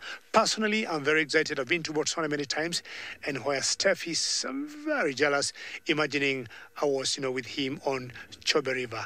Well, what we're going to do, we're going to stick with our lions here, and because they have the cubs, and I think Oli has done a very good job with Stivovo. And inshallah, finding mating lions, their vocas. How cool was that, eh? Now, I'm just hoping that these lionesses here and these cubs will get some food. And from where we left the male, I do not know what he is thinking, because he could easily come and spirit up these, girls in terms of getting some food for the day. What a nice location they have put themselves in. A great vantage point. They have gone much higher than where they are, but I think it's at that particular point they're going to be seeing more choice of prey. Well, we want to thank all of you for having been with us this morning. We hope to see you again this afternoon. Many thanks, and from all of us, goodbye.